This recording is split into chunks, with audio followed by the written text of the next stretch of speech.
playable unless somebody steps in to ensure their copy. I do think there's still going to be an appetite for these games, but it needs to be treated with respect rather than just like, oh, it's slightly better graphics and, slightly better frame rates, rather than like, we are remaking this from the ground up for a modern audience. So, yeah, complicated, but I don't think they're going anywhere. If it was fun then, it would probably be fun now. I fought monsters on Mars, watched all 3 suns rise in Alpha Centauri, even introduced some alien species to the music of Benson Boone. They tried to kill me with shovels. But as much as I've experienced, I still don't really understand what the heck is going on in Roblox. Thank God our friends at Newzoo do.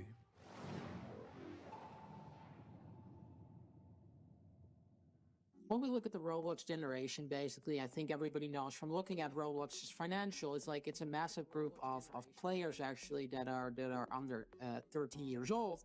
But it's not just limited to them. Actually, the player base that is 13 years and older is actually growing faster right now as well. Looking at the content on the platform that has gone viral, many of these things are coming from, social media, TikTok. It's mostly centered around, Gen Alpha, Gen Z that play these kind of games. Biggest player base is actually present on mobile, right? So, of course, what we're seeing right now is that more and more publishers from the indie AA or AAA space that used to make games on PC and console are actually looking, how can I actually expand my audience on Roblox as well? It's a very different approach because players on PC and console, they play up to 30 games a year, whereas, the average Roblox player does 20 experience on a monthly basis. So there's a whole different way how this is being consumed. They're adding more mature content. They're adding proximity voice chat there. So there's a couple of things that they're trying to add to the platform and to these experiences. But of course, that comes with the risk of the protection of younger players, basically. I mean, they're trying to figure out how to make the platform safer, but and at the same time more interesting for older players as well. Fashion in space is easy. In a utopia, wear robes. On a spaceship, wear a jumpsuit. Want to get disintegrated? Wear a red shirt. But when it comes to fashion trends for PC hardware, our agents don't love the look of the latest fad.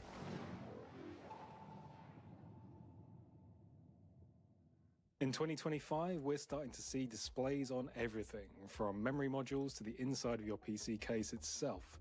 We started seeing screens appear on the inside of PCs around about a decade ago, which made a whole lot of sense because you could put a 2-digit, hopefully not 3-digit display inside your PC, and you could quickly glance over and see what temperature your CPU was at any point. Now, however, we're starting to see them on gaming mice, on the side of memory modules. We're starting to see them as internal displays for very little practical usage. I think hardware manufacturers will always try and differentiate their products with whatever the latest fad at the moment is. And to be quite honest, I could have been saying this about case windows for PCs 15, 20 years ago. That it was frippery, that it was something that potentially wouldn't catch on in the long term, and now they're absolutely everywhere. So to be honest, what do I know? All I do know is that in terms of my next hardware purchase, I doubt it's going to have an extra screen on it. I'm personally a big fan of screens. The more screens, the better, I say. Want to check the temperature of your PC? Screen. Want to see what's inside your fridge without letting the cool air out? Screen. Want to keep up with all the latest trends in PC gaming? Screen. Literally, just use your screen and go to pcgamer.com/trends. And when you're done there, keep up to date with all the games from today's show over on our wish list. Are you sure you want to do this, Midas? Yes, I need a side hustle, and there's always a bounty hunter in sci-fi. From now on, I'm Midas Bounty Hunter. Who's my first target? Your bounty is Chagatha Paladron, the galaxy's most wanted assassin. Elusive, deadly, skilled in infiltration and exfiltration, an expert in camouflage. He's a ghost, a phantom. Some say he doesn't even exist. Isn't that him right there? Yep, good job. He's being apprehended now. This bounty hunting gig is a breeze. And speaking of most wanted, here's the next game on our list.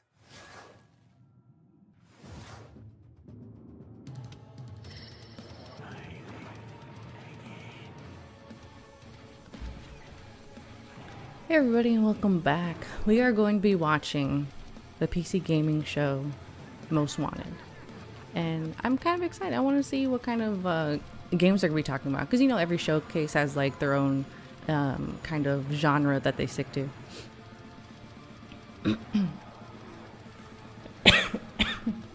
Excuse me.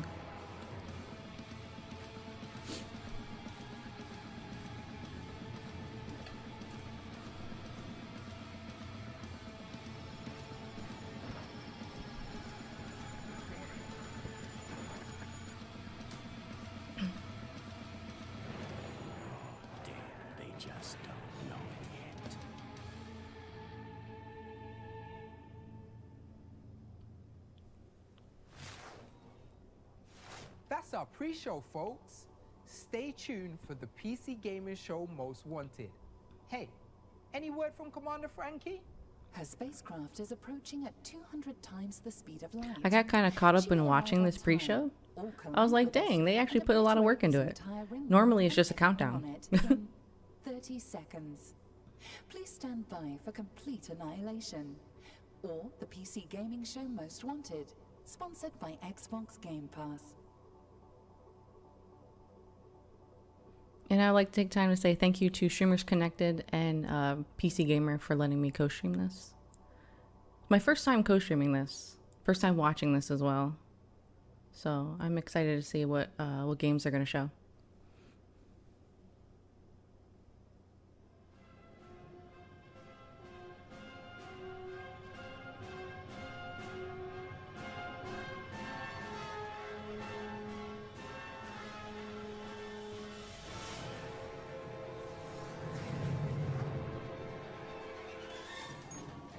Computer, damage reports. No damage.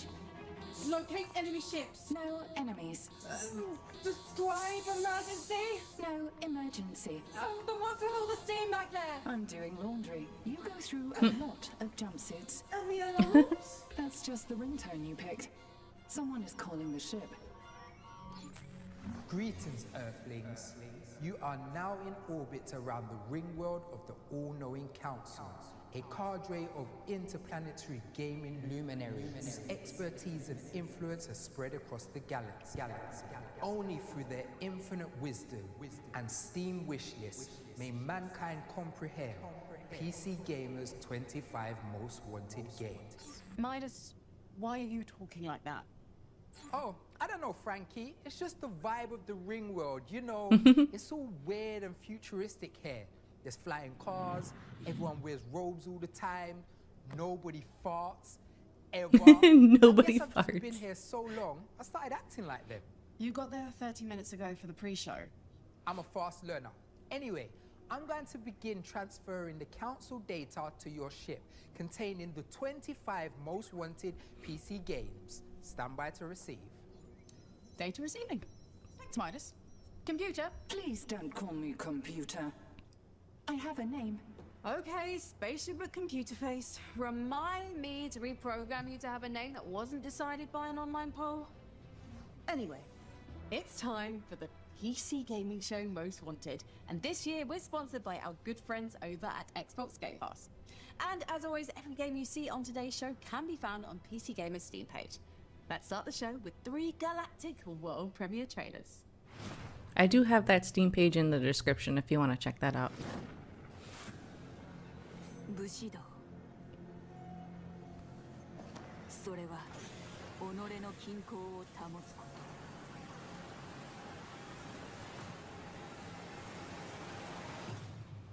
と Whee!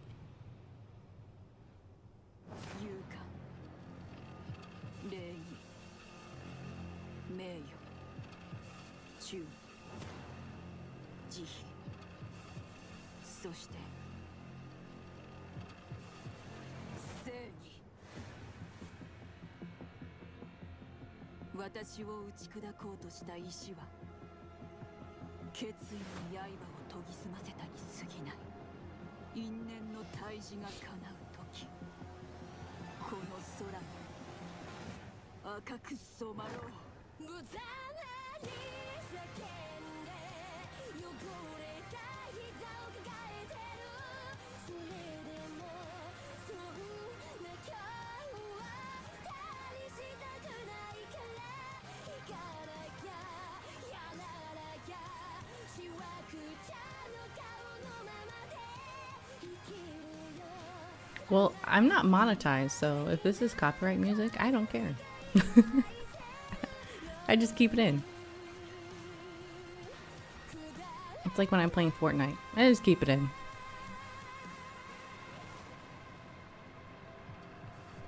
幾度撃たれようとも私は揺るがない。 And follow.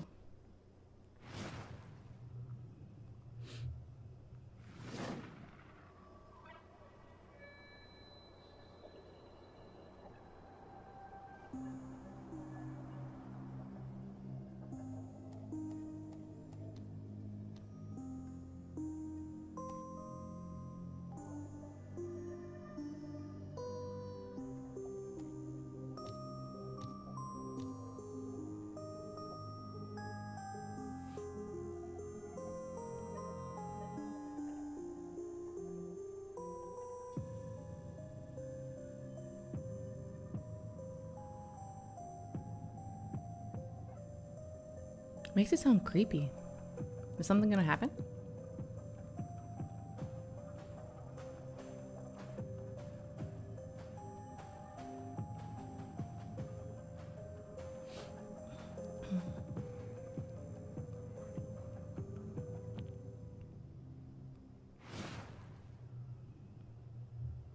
Okay, I guess nothing was gonna happen. I don't even know what we were building towards. Attention all drivers. This is your 1 minute warning. 1 minute to showtime. Those who are about to die, we salute you.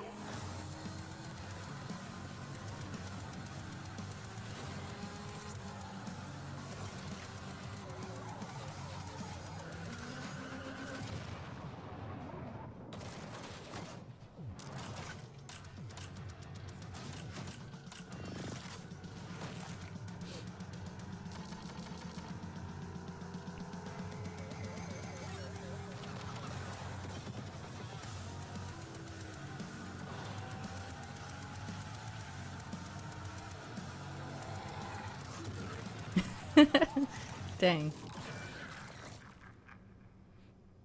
That looks cool.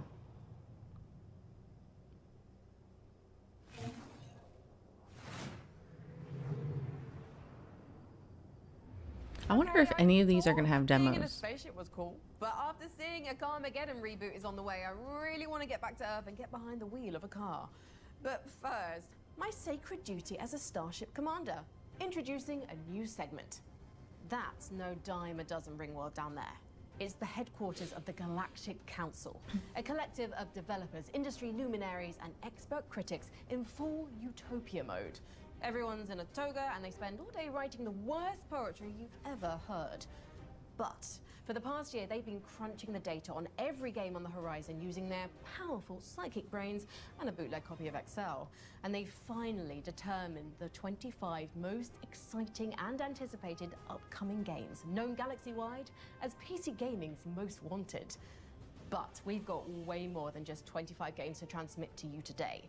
We've also beamed ourselves into some developer studios for in-depth interviews. Plus, we're docking with tons of new trailers for games on PC Gamer's very own wishlist. To help you keep track, head to pcgamer.com/wishlist, where you'll find every single game on today's show. Number 25. Reanimal. Reanimal. I'm excited about this.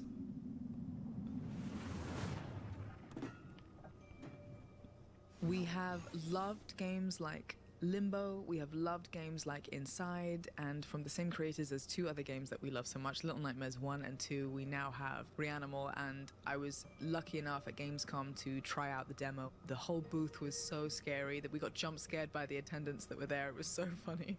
But the game so far, first impressions, just absolutely incredible. The graphics are just head and shoulders anything that I've seen from this type of genre before. The lighting, the atmosphere. I love that I got to play it with a friend, and the fact that it's multiplayer is just such an added layer to the excitement of things like this. And I guess you get a things that we third know person? work, and we know we're in good hands. I just can't wait to see the full thing. I can't wait to see what they do with it.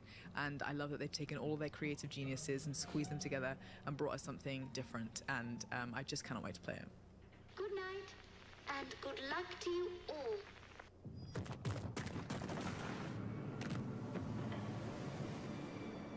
I'm gonna play for Valentine's Day.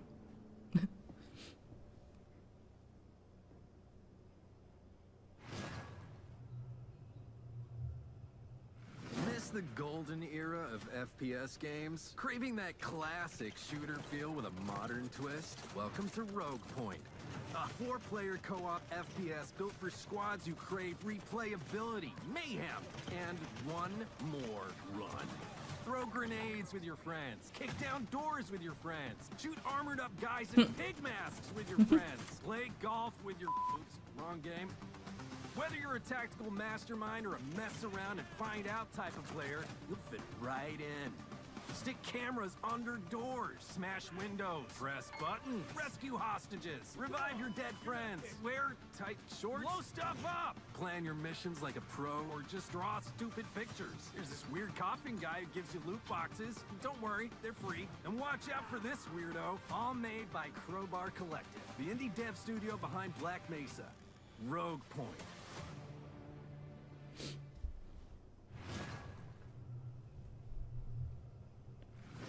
The game is on. Let's see what this team can do. Football management? What? Excuse me?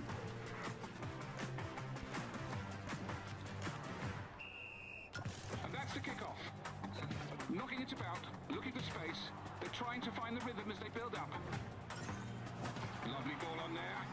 He's outpaced it. Yes, he's there!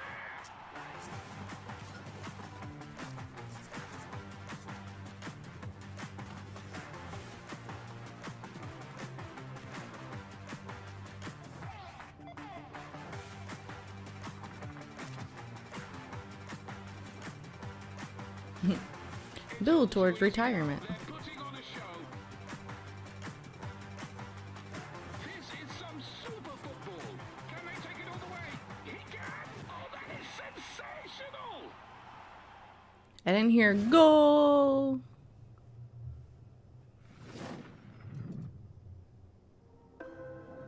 You awaken. You. The memory they Aw. could not erase. You tread long-forgotten paths. Echoes remain, the linger of faded voices. Walls remember what you lost. And what lies ahead. In the dark, engines breathe. In the shadows, they watch. Some will aid. This is cool. The art style's kind of fucking up my eyes. And each time you return, this world remembers.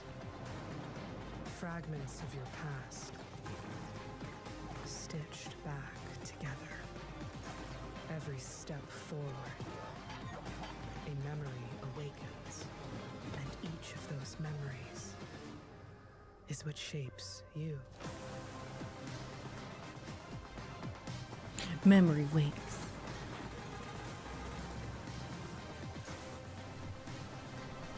Oh, January.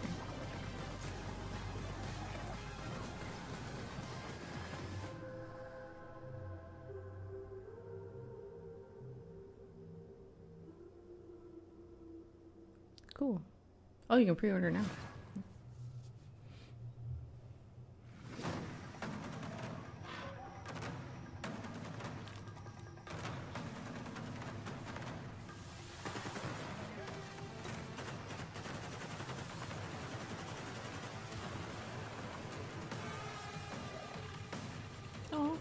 Oh, little baby.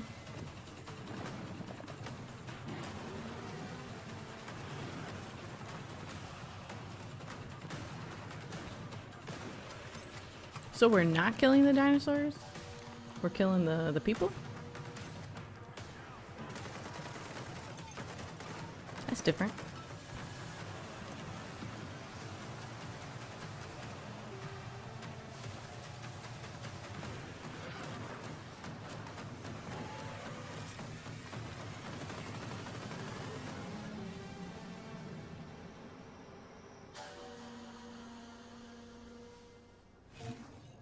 Okay. Are the dinosaurs just there?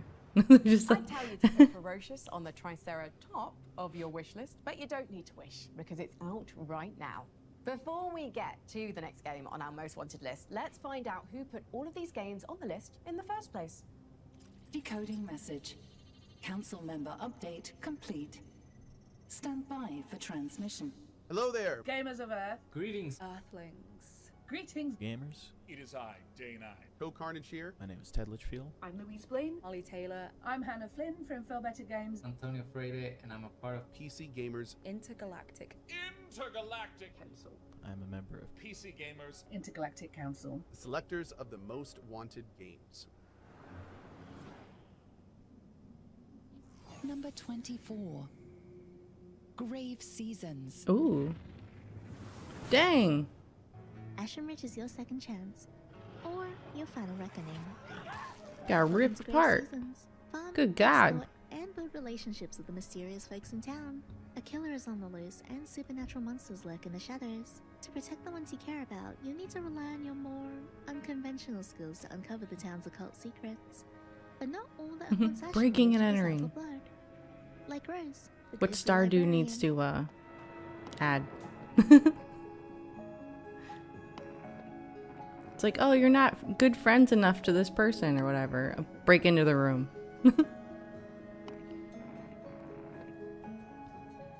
Grave Seasons releases 2026 for PC and consoles. Wishlist now. It looks really cool. I'm gonna wishlist that. Oh. It's so funny. Foxy is not a corgi, but in like the games and stuff, she looks like a corgi. It looks like Foxy.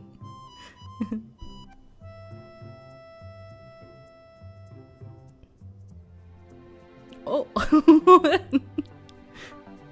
That is so cute. The doggy got a little mech.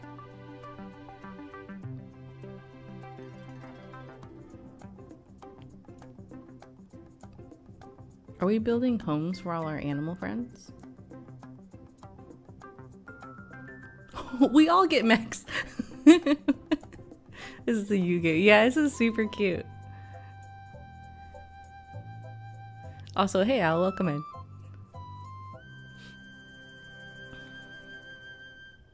Oh, there's a demo. Ooh, yes, I'm gonna check that out.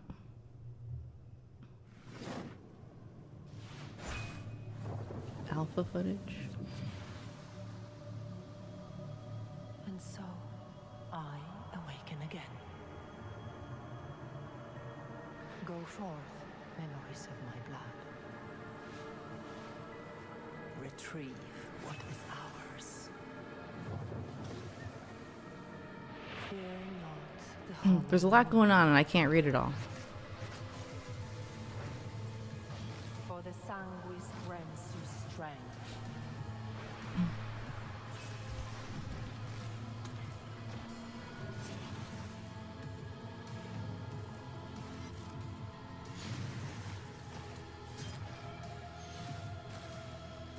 Drench the world in blood so it may live. Ooh, public playtest.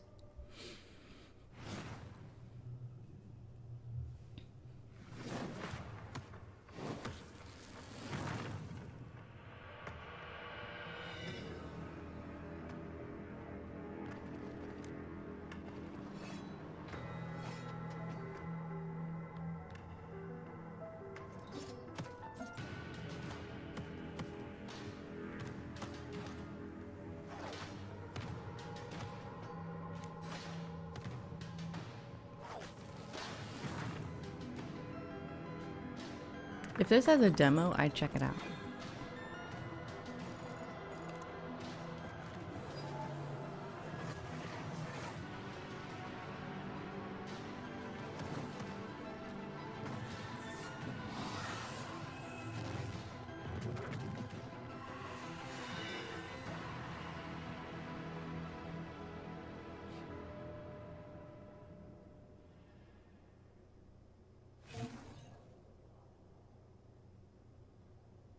Neath is a tactical RPG about defying the will of the godlike creators who keep your fate constantly in flux.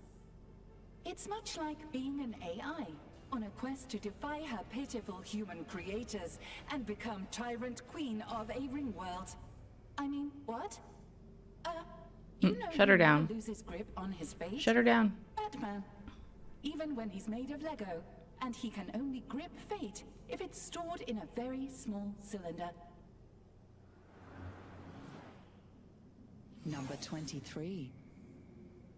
Lego Batman, Legacy of the Dark Knight. Hell yeah, Lego game.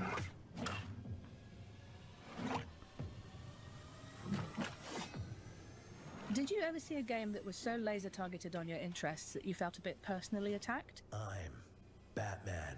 I first saw the trailer for Lego Batman Legacy of the Dark Knight this year, and what do you mean? I get my two favorite game franchises in one. I get to do detective work and beat people up and see all the iconic villains of the Batman Arkham games, and I also get to clonk my children on the head with a saucepan like I do in the Lego games.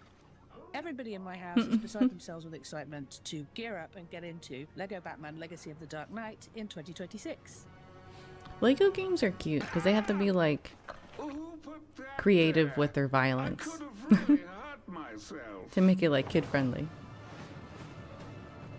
It's also weird to hear voice acting now instead of the huh.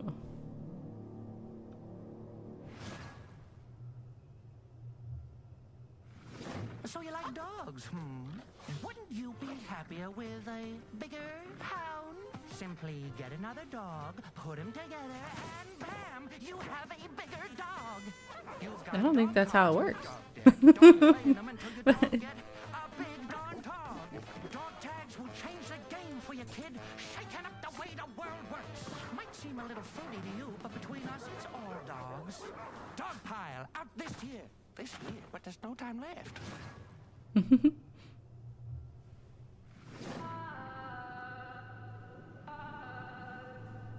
Hey, you up? Time to go.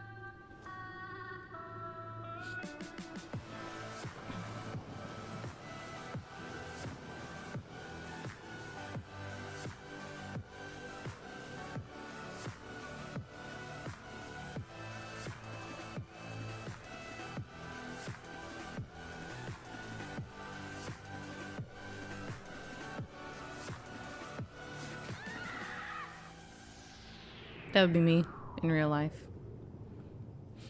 Was this game not out yet? I felt like I saw it everywhere for like 5 million years. Following in Armstrong's footsteps, I can almost feel the history under my boots. The moon doesn't forget, No more delays, Bo. but I do. But you must. Everything depends on you. Coyote's not saving anyone, Bo. You're trapping people in a digital hell. Yeah, I could have sworn we saw that game a while ago too. So Coyote died. Good riddance. His legacy will die with him.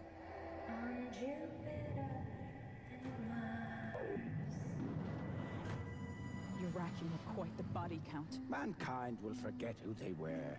Just do it. Never. You hear? Never. Mass murder is not the Watching their mouths is a little unsettling. I'm just gonna put it out there. It's a little weird to watch. But if memory isn't worth saving, what is?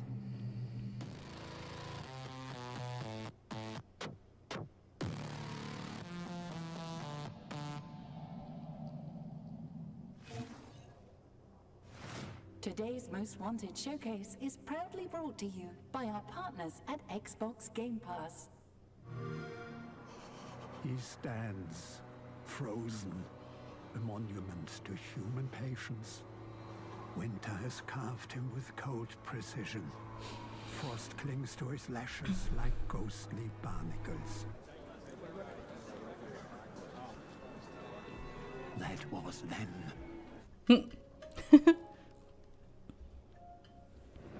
This is how we play now.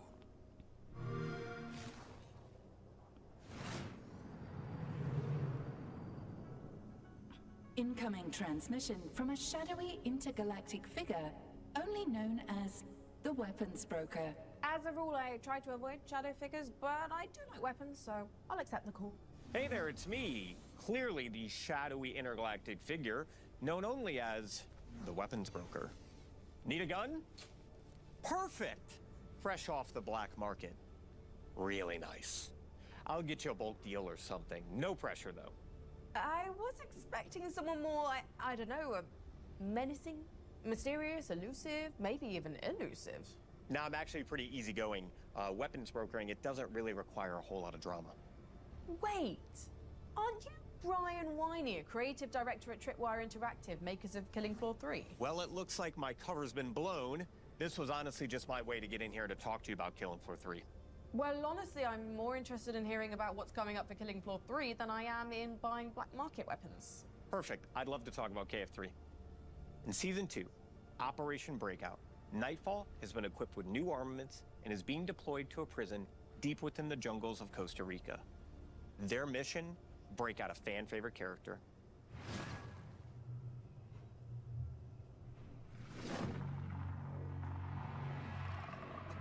Specialist, our current crisis requires the experience of veterans from the 2020s outbreak.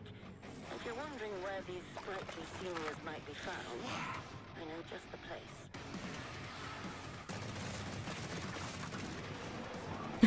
The hell? Thanks, buddy. Nightfall's in the house.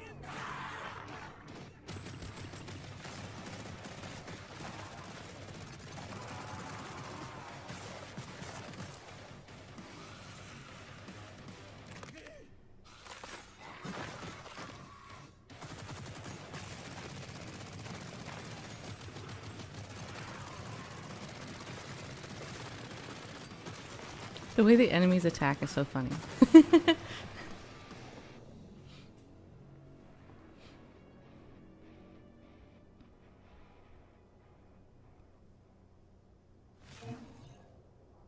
That's Killing Floor 3 Season 2 Operation Breakout. And next on our most wanted list, a game with the best kind of travel, time, and my favorite brand of punk, Steam. Clock this one. Number 22. Clockwork Revolution. Clockwork Orange.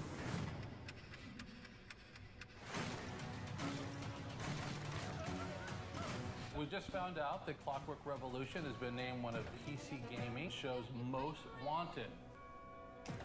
The reaction to our last trailer absolutely blew us away. The passion, the theories, the excitement from our fans, it's been incredible fuel for our team. Here's to playing in the mud. Well, I can tell you, this is the most complex game I have ever worked on. Life here ain't for the soft-hearted. Between the character creation that really matters, the Is that Willy Wonka? reactivity, and if you've seen the trailer, you've seen how gritty and our dark humor really shines through. Chachi! I'll show you, Chachi!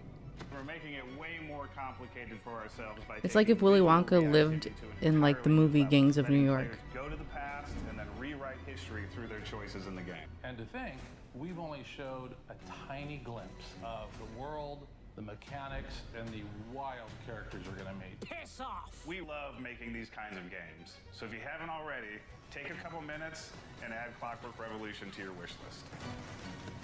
I absolutely love that people are as excited as we are, and I do assure you, it is coming in due time.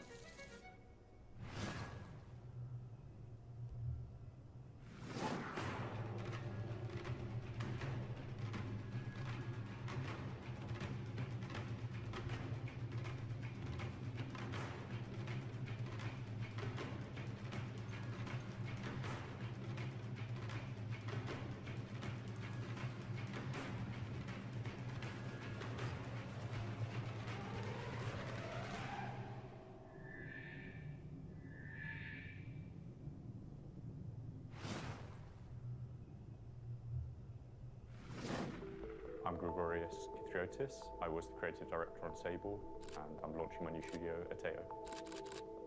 We started Shedworks about a week after I graduated from studying architecture. We've just basically been teaching ourselves on the job for a decade now. Sable was our first really big game. You know, it changed my life completely.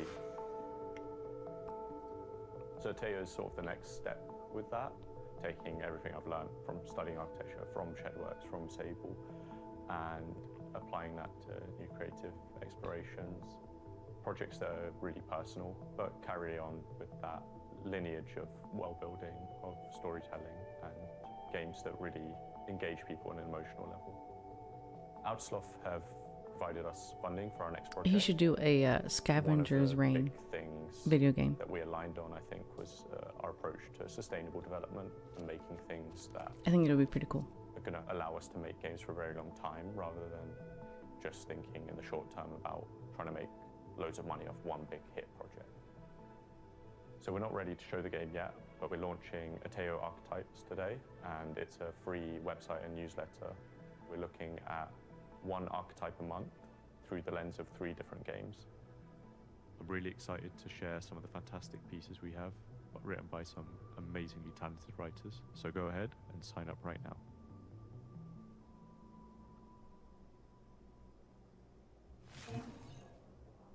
We can't wait to see what Ateo Studio is cooking up for us.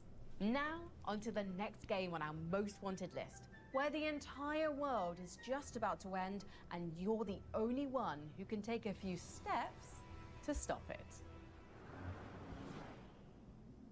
Number 21. Recur. Hello, we're very grateful that Recur was one of the games selected for the most wanted list for this year's PC Game Showcase. The amount of interest and support has been amazing, and we can't wait for you to dive into our puzzles, bend time, and stop the catastrophe. Have fun.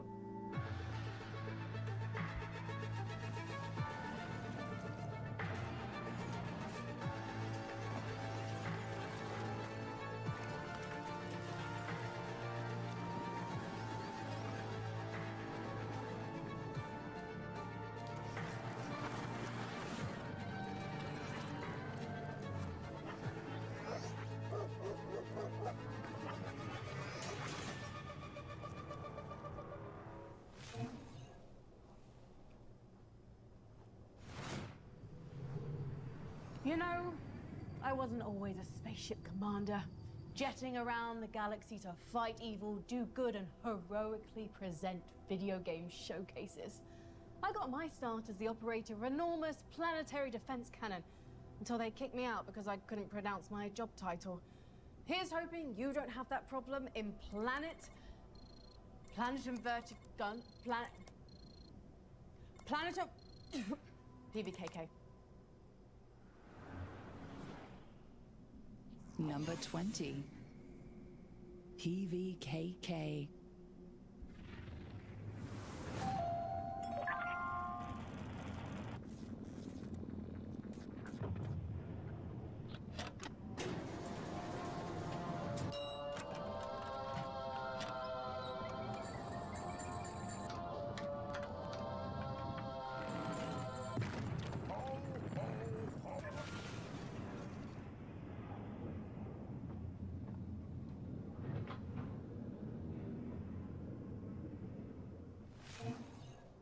Okay.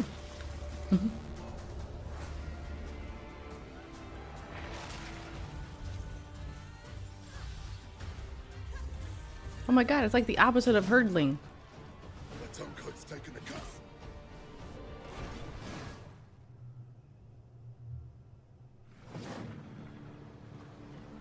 I hear an ancient call rising from the depths of the Nile. They cast an enigmatic shadow from beyond time, leading me into this realm of shifting sands. They say, to safeguard this land, the ancient gods shattered their vessel into 14 fragments. Only by restoring them can one bring the civilization's revival.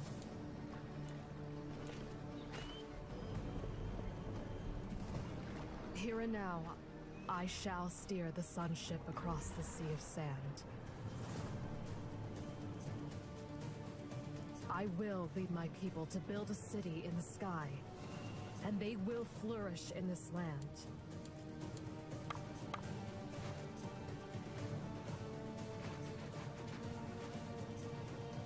They say this time, I will be at the helm. That the miracles of the shifting sand shall be forged by my hands.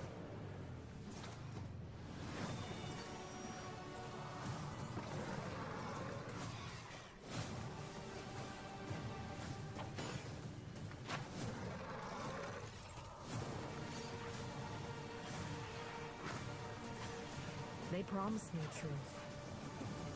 The truth hidden behind the mask.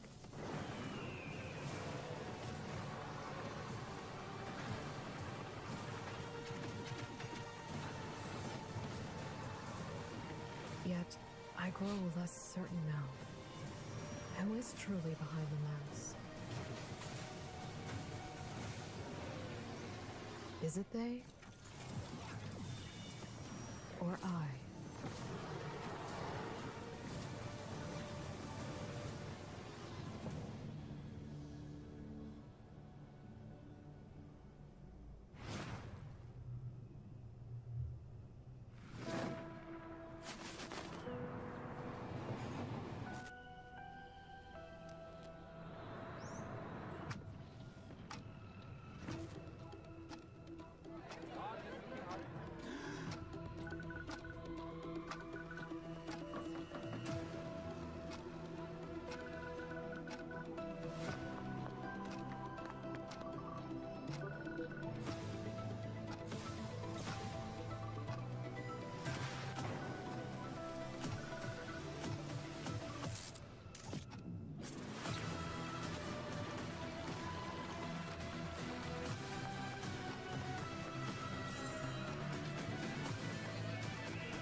That's a long ways away.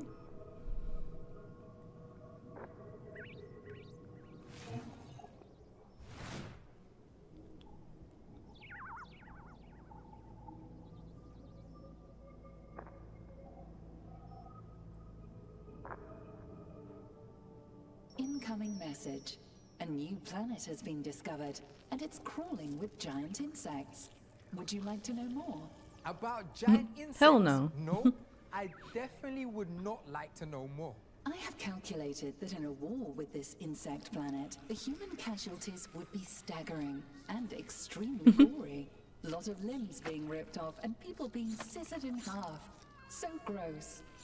Would you like to know more? No, that sounds horrible. One of the giant insects can suck the brains out of human heads by using its proboscis like a straw. Would you like to know more?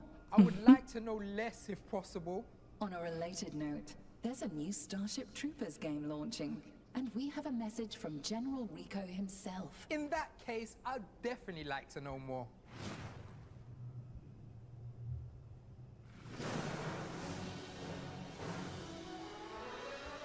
Hi, I'm General Johnny Rico, and I want to thank you for Dang, they really got him, huh? by tuning into this broadcast. Are you thinking about starting on the road to citizenship? This game will test your mettle and make sure you have what it takes to really give those bugs hell.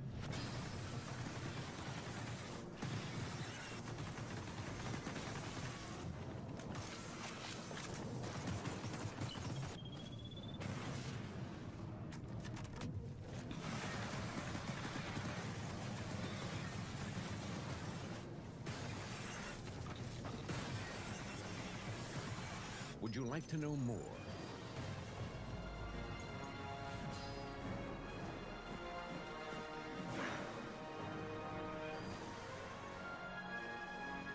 Ooh, early.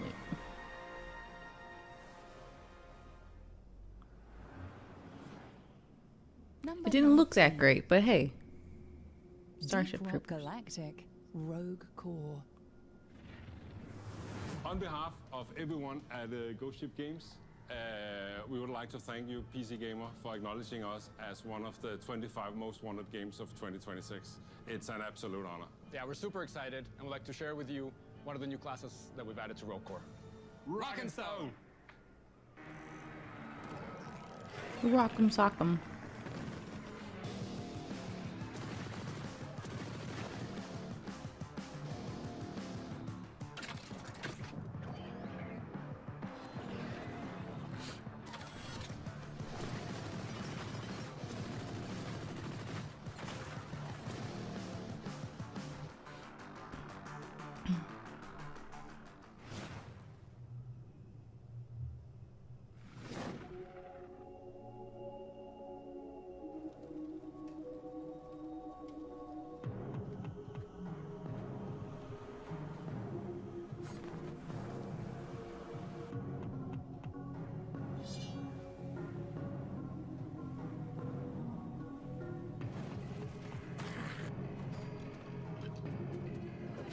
What the hell? The fish.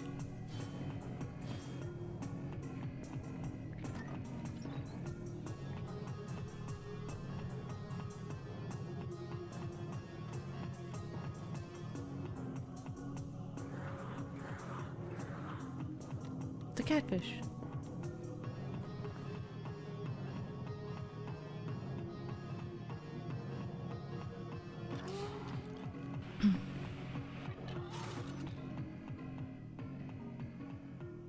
A demo.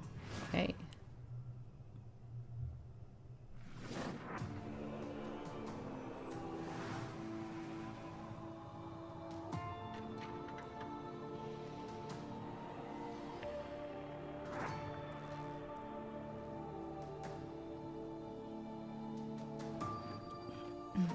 This is where the Nopon live. It's a Nopon game.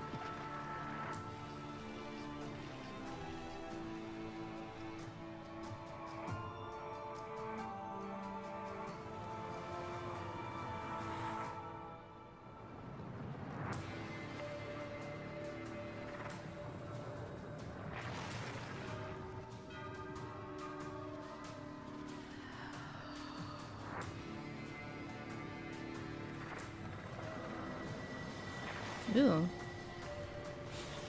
Nopon Village Simulator, yeah. I'd play that.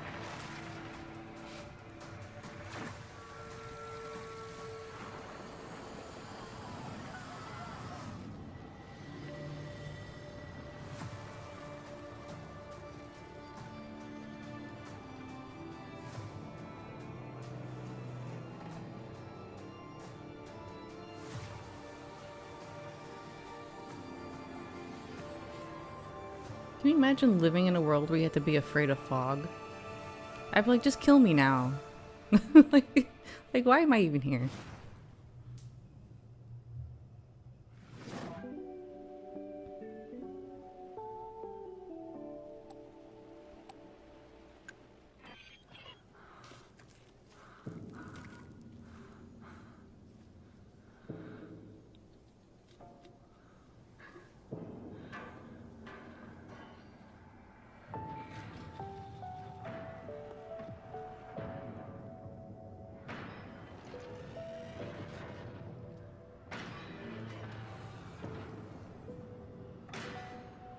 Dang, okay.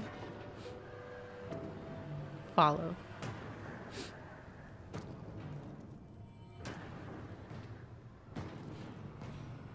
Is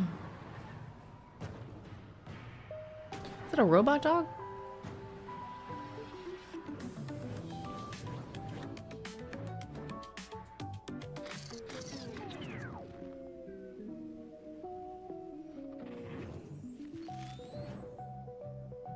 Ooh, a playtest. I will.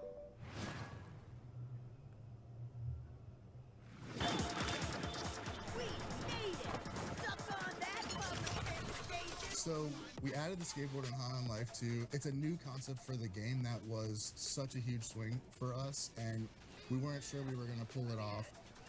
In the first game, traversal was a big part of what we wanted you to feel as a bounty hunter, right? You're running around, you've got this sweet suit, you're this regular Earth kid, but now you've become something more. And in this one, we just had the kind of a dumb idea, which was like, hey, we should put you on a skateboard. And then we built it, and we're like, hey, this is really cool, but it's like really cool, and maybe we should do more with it. And don't I want to shoot a gun while I'm skating? And don't I want to kick that in someone's face? The skateboard is honestly the coolest. I feel like game more in the games should game. have Every time I skateboards. play, I'm like, oh my god, this rules. We have a lot of design challenges because of our ambition, and I think I gotta call out the skateboard as the toughest one to crack. We've gone through probably 100 different variations of the skate mechanic. We wanted to cut it at one point. I was pushing to cut it, even though I love skateboarding. Now, I can't imagine the game without it. It became so vital to the game that we designed everything else around the skateboard. Sound designing the skateboard was like a lot of fun. Sure thing. We made it out. We wanted to bring out like every little movement that you do, like, you know, pedaling, you're doing jumps, you're doing tricks. So we tried to make those sounds a bit more beefier than life. Did you say pedaling? So in High on Life 2, you could use the skateboard as a weapon. It's actually a major weapon for you.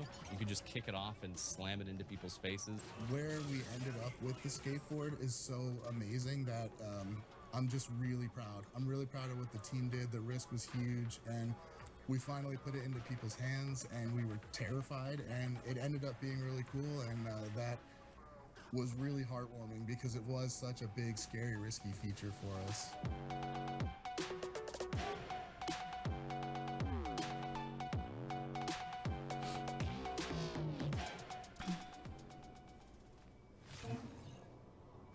Something about High on Life 2 makes me want to channel my intergalactic Tony Hawk while blasting bozos with my Gatlians. High on Life 2 is in its final stages of hyperspace travel and will enter the Earth's atmosphere on February 13th, 2026. Pre-orders are available right now. Shippy, how's our transmission? Any updates? Please stand by for error file missing. Scanning security footage. Footage stolen. Sounding alarm. Alarm disabled. Conclusion, this ship has been raided by thieves.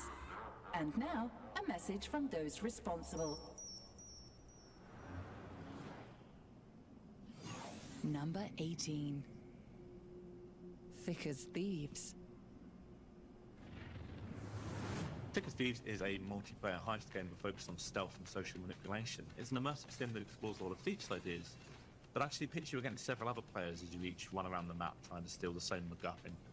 Better yet, the game is being headed up by Warren Spector, one of the names behind games like Crusader No Remorse, Deus Ex, System Shock, and Thief Deadly Shadows. Now, I saw a little bit of Thick as Thieves myself at GDC last year, and as someone who is a little past his prime when it comes to multiplayer shooters and also has a Deus Ex tattoo, this feels like it could be right up my alley. A multiplayer game that values brains over twitch reflexes, built in a world of magic and technology smushed together. I can't wait to see more. It's definitely one of my most wanted games. Things could go many different ways.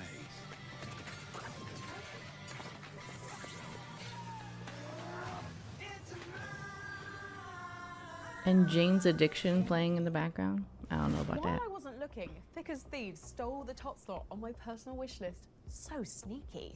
And speaking of swiping things that don't belong to you, we were so interested in the next game on our wish list, we infiltrated the studio and found where the developers were hiding. Here's what the team at Night Street Games, who also happened to be the manager and lead singer of Imagine Dragons, had to tell us about their 5v5 capture the flag shooter, Last Flag. Meanwhile, beneath the blue team's base. All right, team.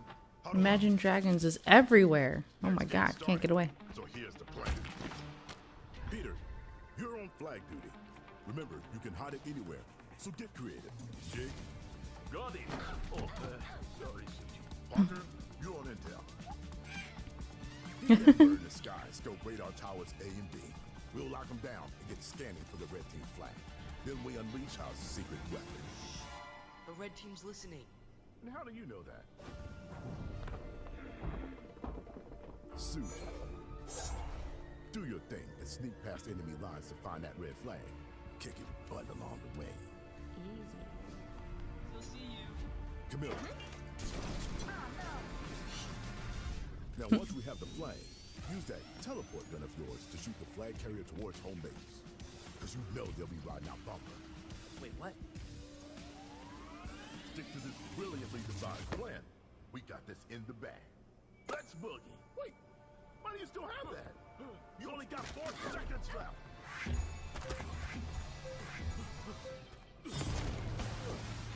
Bingo. All right, team. New plan. Just wing it.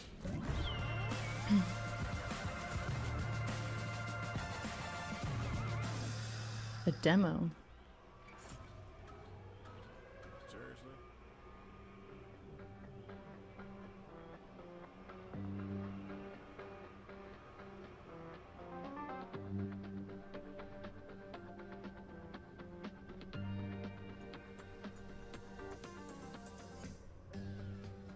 Last Flag is a capture the flag game. 5v5 hero shooter focused around capturing the flag. What differentiates it from other capture You the flag don't games say. is you can hide the flag wherever you want. So it adds kind of the element of capture the flag that I knew growing up at PE, or for me at Scout Camp. I grew up in a house of 8 boys and 1 girl, and we all fought over the computer as far back as I can remember. I think the first capture the flag modes that I played was Team Fortress, Halo, Overwatch. I always loved that mode, but it never quite scratched the itch of the joy of hiding the flag and finding a flag. And I think everybody can understand the fun of hide and seek.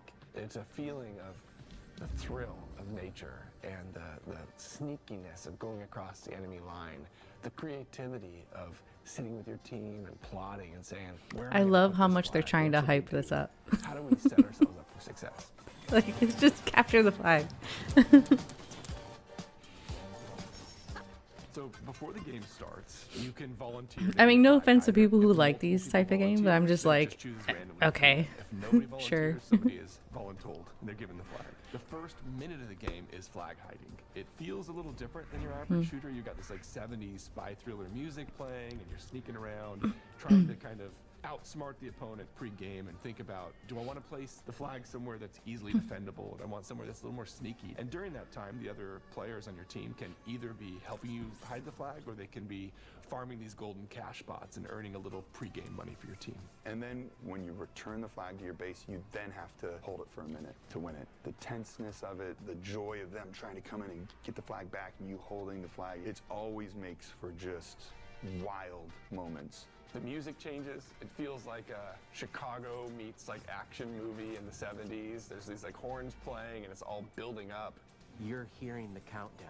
There's an adrenaline rush there. You know, that's why the songs are speeding up. You're playing. Yeah, it's the guy, that one game. Like they're coming from the left, now they're coming from the right, like batten down the hatches. Even that dude was hyping this game up too, and I was just like, I don't know about that. And on the flip side, if you're the one whose flag was stolen, it was planted in the enemy base, you can try to do like, I'm gonna go be the guy and sneak in there, and you might get like a lucky save if you're the spy and you come in invisible and you grab the flag when no one's looking, but more likely than not, you're gonna have to say, okay, we've got one or two big pushes, like let's coordinate. And so this kind of minute to win it mentality allows you to always have a foot in the game.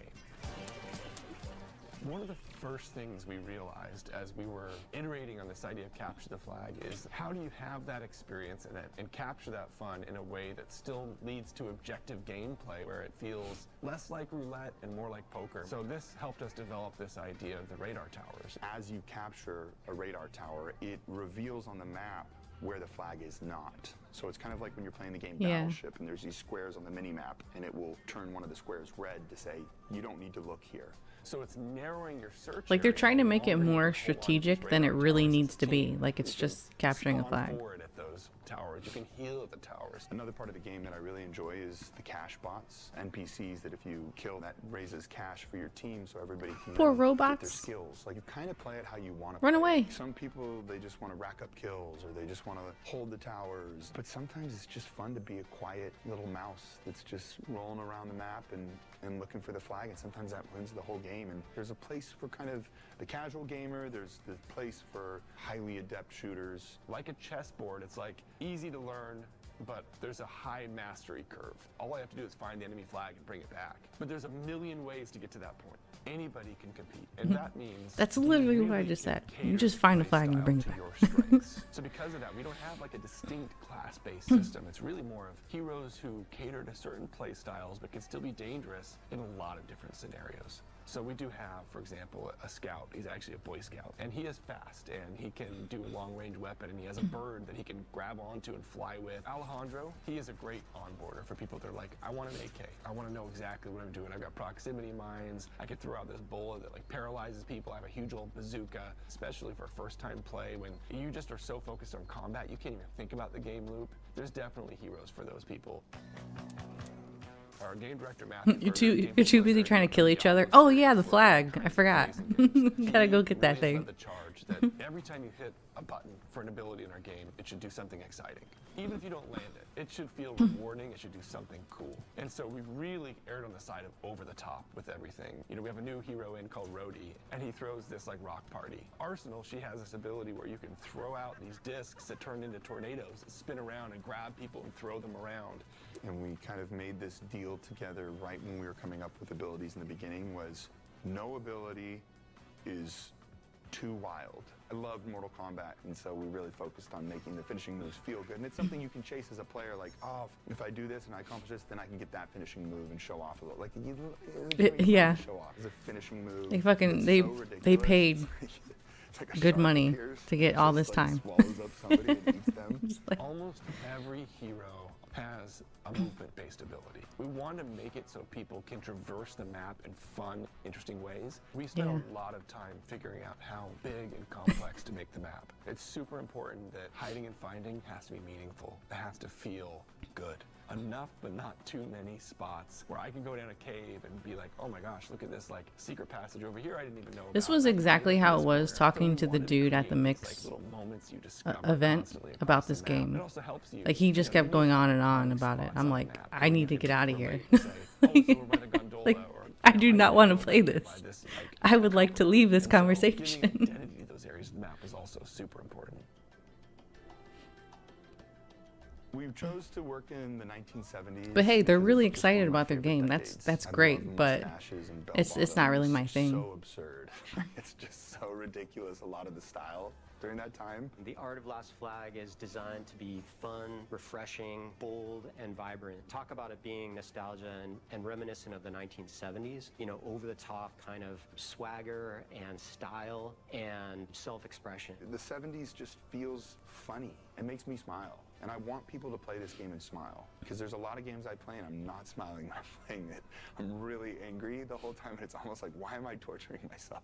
And we wanted this game to be a little That's more how I like, feel about okay, the segment. I got killed, but at least this song is kind of funny, you know. You know that I loved it. Don't you know that I loved it? That flag was everything to me. Stolen flag. Am I ever gonna get This game is really born out of us just making a game that was fun for us and our team. And we play it every day, and you find so much joy in that. And I think when you have something that you genuinely like, that's when you make your best thing. If you would have told me when I was 12 that that's what I'd be doing versus being in a band, I think I would have chosen making video games. I love being in a band, don't get me wrong, but I was playing video games before I was playing music. So our game Last Flag actually has a free demo available right now on Steam. I really hope after I'm surprised he's not like, hey, and we're also going to be on tour.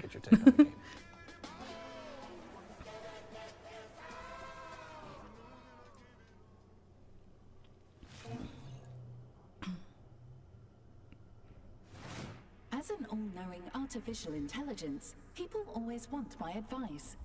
Well, here it is. If a pale man with a face full of needles ever offers you a mysterious box, just say no. A goth nerd is trying to get you to do a Rubik's Cube. Or it's Pinhead from our next game, Clive Barker's Hellraiser, trying to drag you into the abyss. You'd Say better what? hope it's that one. Thank God it's so, yeah. Number That was a little 17. much. Clive Barker's Hellraiser. What the hell did I just look at? I would describe our game as a discomforting and dark story. It's like a mix between violence and action, all wrapped in leather, flesh, and chains. I don't think anyone saw a Hellraiser Porn. game of this The sort video coming game. at all. Fans are going to be scared. Porn they and are going snuff to have films in one. A great time being scared. Anything less would not be a Hellraiser game, basically. We'd like to thank the Council for their depravity and generosity in considering Clive Barker's Hellraiser revival as one of the most anticipated upcoming games. Be ready to explore the further regions of experience by wishlisting the game today. That's all? I needed more on that. I would have loved more on this game than the other game. You've never seen any Hellraisers? You saw the end of the first one? Oh, one of them where it was in space? Oh. I can't vouch for like any of the other ones, but the first one is my favorite and like the best one. And then as it goes on, it kind of just like turns into like this, you know, porny kind of torture porn type movies, which I'm not really into.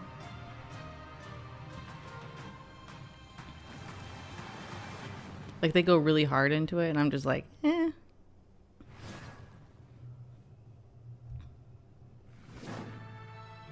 This isn't just a city. It's a place where Moktones and Tamers truly live together. Over time, they grow stronger. Not through training Pokemon. alone, but through their bonds. Together, they can overcome any battle. It's you who gives them that Pokemon's gonna strength. sue them. Build a home for them in Tamertown. Clive Barker got some. I like Clive Barker, but it's just like, yeah, it just kind of like devolves into like that kind of, you know, fucked upness.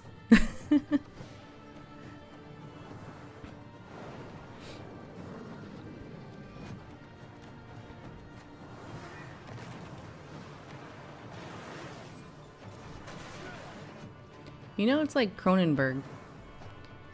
This stuff's pretty horny, but it's still really good. Seeing you turn up here has given me a gill. The turncoat's taking a cut.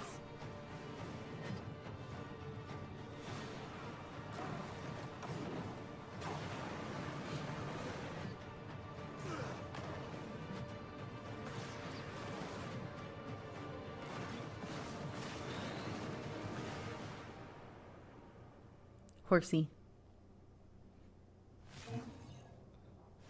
I, for one, cannot wait to swing my broadsword and slay. Slay my enemy! Not again, Commander. You'll remember the last time you entered a Berserker rage? Oh, those poor porgs. I can never revisit Epsilon 5 again. Moving on. How is it that vampires are awesome, but a half-vampire is twice as awesome? Our council will be happy to explain. Number 16. Ooh, Blade. Marvel's Blade. Attention. The sun is currently setting. All citizens are required to shelter in storm. Turn that shit up.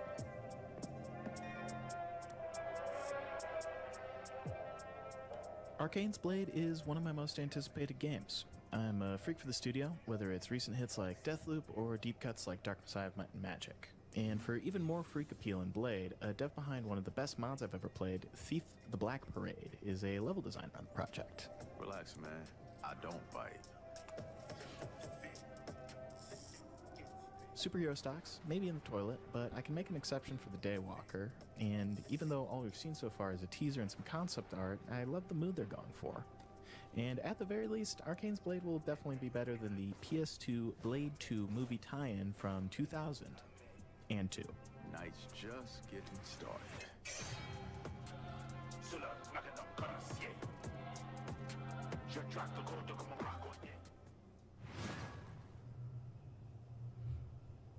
Would have liked to see more of that too.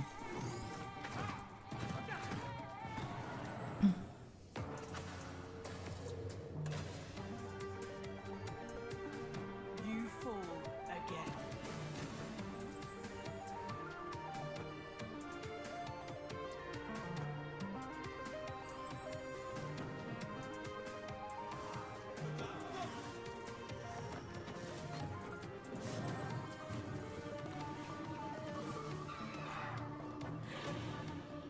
There it is. Build your deck.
Computer?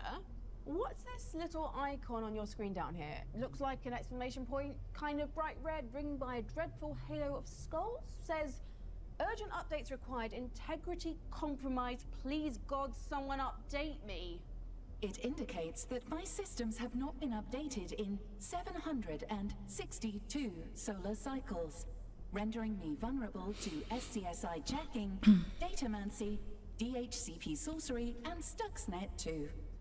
I will also totally balls up the formatting on your PowerPoints. Not my PPTs.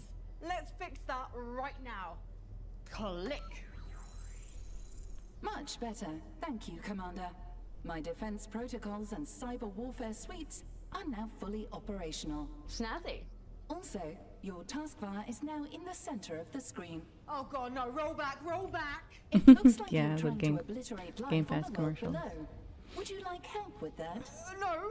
No bag, stop, halt, cease. Especially that one commercial where you're like outside waiting for the midnight release. What I don't know. did that do? You have deployed and fired the ship's Class 4 iron hypercannons. An area approximately 116,806 square kilometers across has been annihilated in nuclear fire. Fortunately, the area was uninhabited. Save for 4 million acres of woodland, 53 varieties of exotic flora, and 1 species of owlfish, now extinct. Evil owlfish? It would be illogical to apply morality to... With me here? Yes, evil owlfish. All right. Good work, me. While we celebrate our triumph over the owlfish menace, here's when sirens fall silent. Another aquatic threat which is almost as scary.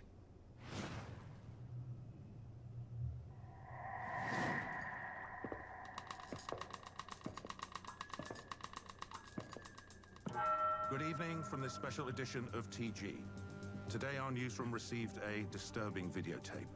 It was a tough decision to make, but we hope that by showing this videotape in full, it will help keep this young girl safe. We apologize in advance for the nature of this footage. I am Agley. I'm fine. I have to read this message to you. Please. I don't want to die. You must follow my instructions. There's a story that must be told, and truths that need to be revealed. I will choose someone. An officer. She must follow my instructions. She will be my voice, my eyes, my soul. The person who will allow the sirens to be heard once more. That was shocking to view. Now we will head over live and Not really. to our I thought she was gonna get shot. We still have no significant updates on this case. The police are yet to release an official statement. Though some speculation has emerged about Was I good? 21-year-old Moldova Yes, who was rescued I was during good, the right? When will I get to meet her?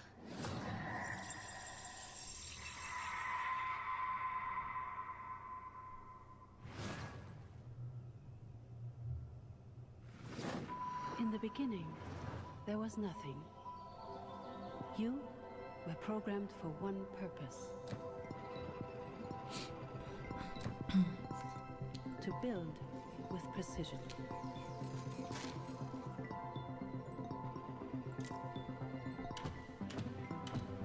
Design.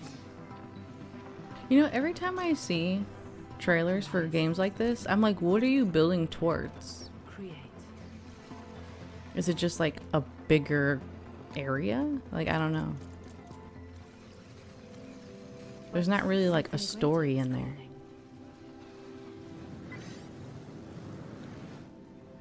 Modulus. New demo available. Wishlist now. To make factory bigger. What's going on out there? Some sort of war? In the stars? A star war? Guild Wars, Commander. The Space Mining Guild is battling the Asteroid Preservation Guild. The miners want them to stop filling in all the asteroids' holes every night. What? What was that? More Guild Wars, Commander. The Space Laser Guild versus the Space Phaser Guild. They say they have copyright on the suffix Azer. Well, that doesn't sound like spaceships fighting. Guild Wars, Commander. You know, ArenaNet's long-running MMO. Oh, but it doesn't sound quite like the Guild Wars I remember. Almost as if it's being completely updated.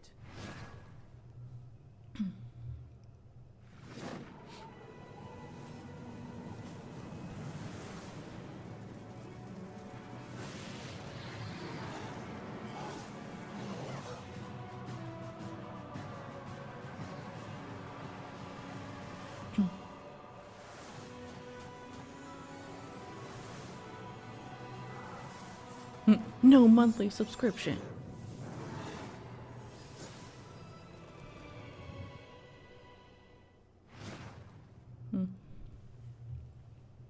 I've never even heard of it. It's new to me.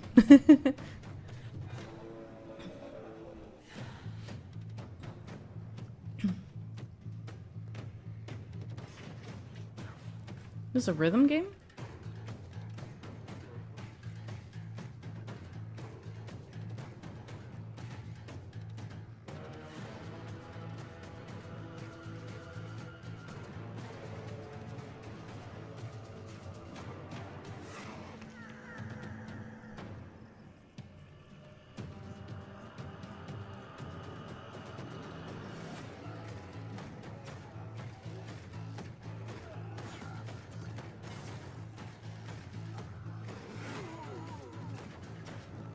Ooh.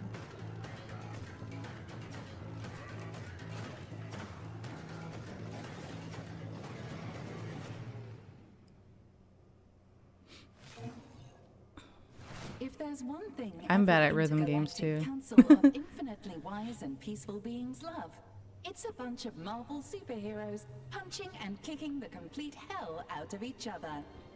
Here's a look at the next game on our most wanted list. Number 15. Marvel. Marvel Torcon. A lot of Fighting Marvel in here. Souls. Marvel Tokon Fighting Souls is raising the bar for tag fighters, which, if you didn't know, are having a little bit of a comeback right now. It's the first to sport 4v4 battles, which sounds a little bit intimidating, but I assure you it is far from it. Instead, it's a gateway to exciting and dynamic fights where you get to kick tail as the likes of Spider-Man, Star-Lord, Ghost Rider, and my personal favorite, Storm. With gorgeous visuals, a kick-in cast, and let's not forget fighting game veteran Arc System Works at the helm, I am beyond jazzed to see Fighting Souls throwing its hat into the Tag Fighter Renaissance ring.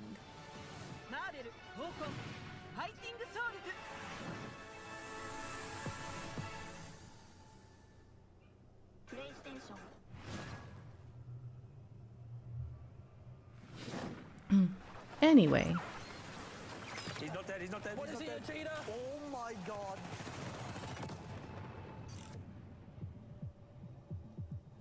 Thank you guys for coming. Thanks for inviting us. Eva and TGB, lead away. Ready up? There's a guy to the left. There's a lot of dudes here. Oh, the melee is so sick. Light bomb kill.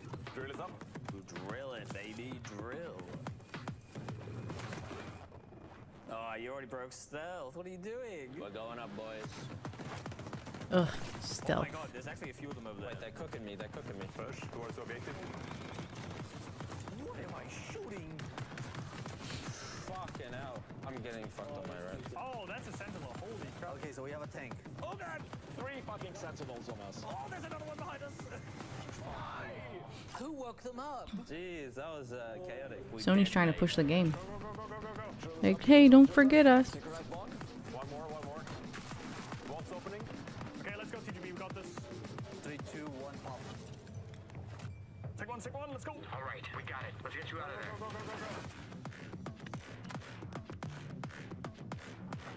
there. They're crazy. They just kept pouring in. That was amazing. I love the high energy of the game. I'm at the loss for words right now. That was fun as hell.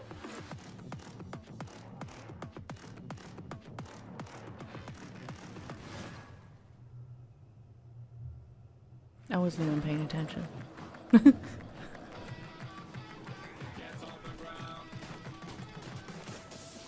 Recycling bin? No.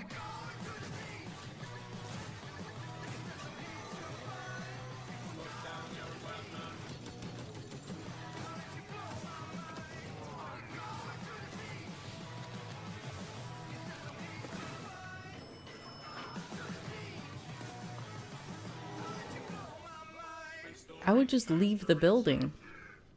Why are we just fighting inside the building? Just walk out the door.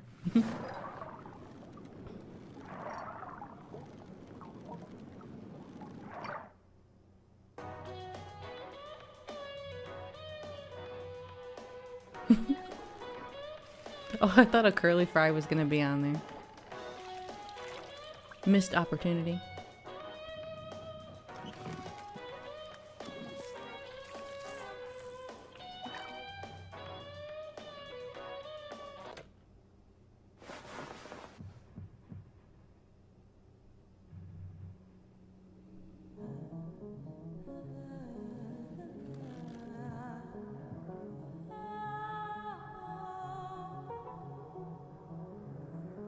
Fishing just got serious.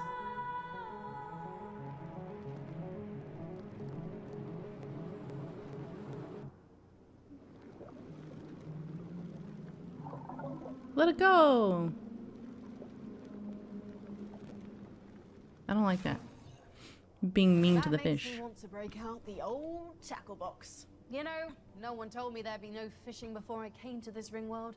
Now it's all, the water just drains over the edge, Commander, and no one wants to look up and see fish explosively decompressing, Commander, and it traumatizes the children, Commander. Wusses. Not like the folks at Bohemia who are coming to us live from a war zone for the next entry on our most wanted list. Armor 4. Number 14. Armor 4.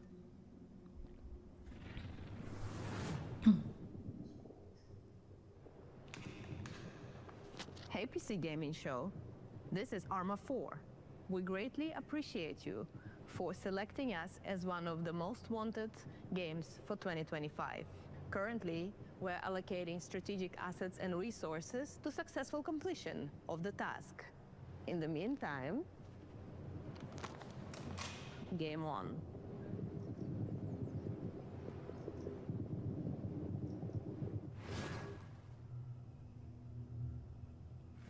Was that it? All Reapers remember our first death, the betrayal,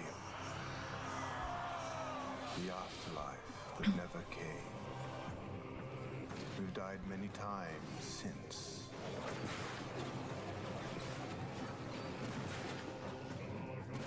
But for us, Reapers, death is but the beginning.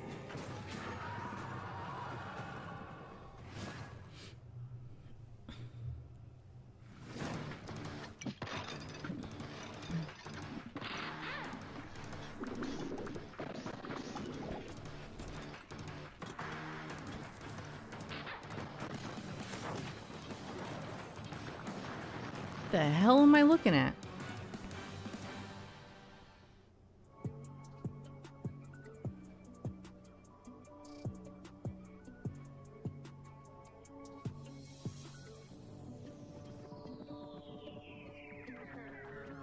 You know, that thing looks kind of cute when the mouth isn't open.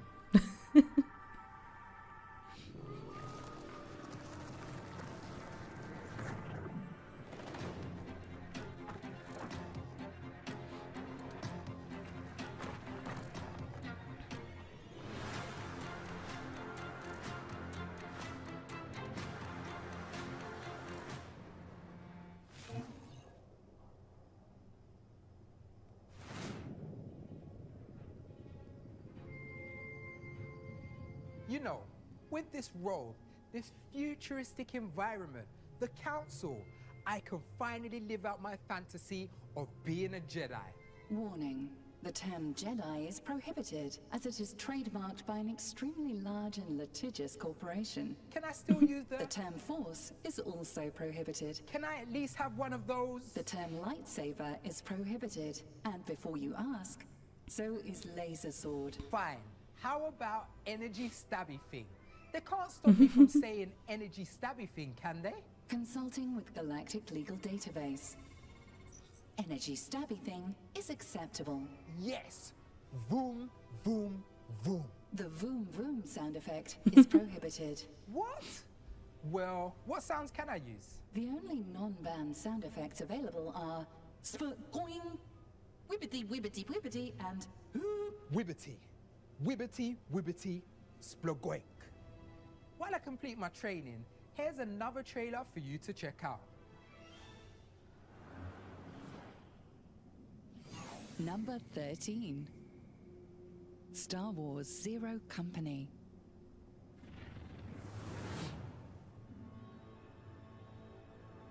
I love XCOM, so the idea of a similar strategy game set in a galaxy far, far away is something I'm really excited about. Star Wars Zero Company looks like a new, grittier take on the universe. You play as a disgraced officer who's been cast out of the Republic and is now leading the titular Zero Company on a series of deadly secret missions. Your crew is made up from a ragtag band of misfits, including everything from wandering Jedi to astromech droids, all with unique abilities that shape how you engage with the battlefield. And they get it done. Many of these characters are fully customizable too, with the option to choose their names, appearances, and color schemes. So yes, you can officially make your very own Glup Shitto, which is honestly my biggest dream come true.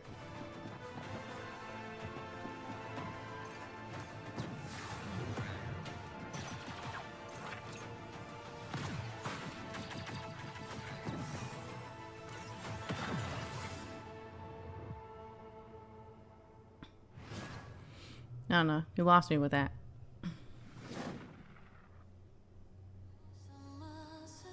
Senpai, I'm getting kind of bored with this world, you know? Let's do this.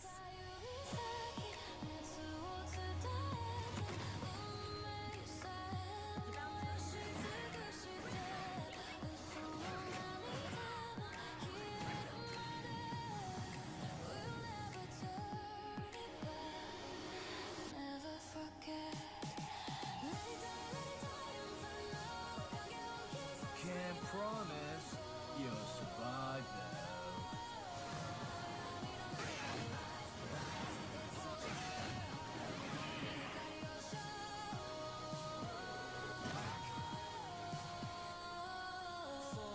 The hell is that?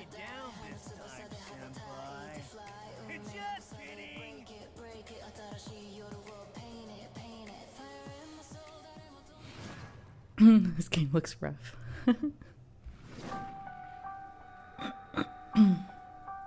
Halloween.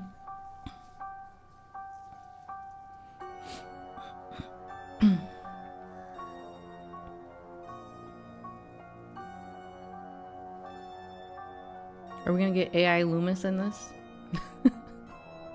6 times!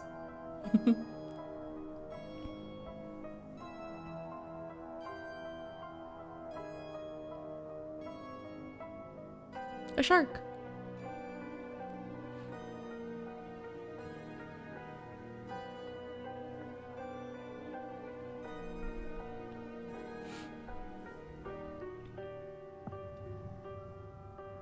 That was it?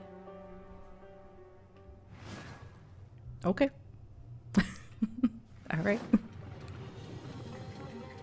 Hi, I'm Alex, a dev on Streets of Fortuna. In this world inspired by Constantinople, everything is simulated. So your actions have real consequences. Are you getting beat up? In order to survive, What was that? you'll need to afford food and somewhere to sleep. You could learn a trade or take up begging. But this is a wealthy 80s horror must never die. plenty of opportunities to It get it creative. should die with multiplayer.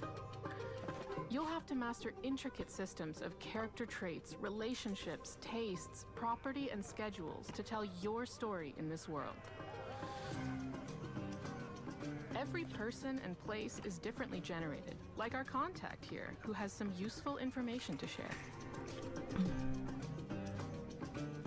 You'll need to improvise as you go, whether you're trying to make friends, start a religion, plan a heist, escape the guards, Start a or religion. take down the Overlord. Today we're showing thieving, but it's just the first step towards a world you can really live in. We want to keep making the simulation bigger and richer for many years to come, based on how we see you play. It's I play your this just to start a sandbox. Foxy Make your own religion. story in Streets of All hail Fortuna, Foxy. welcoming closed alpha testers in 2026.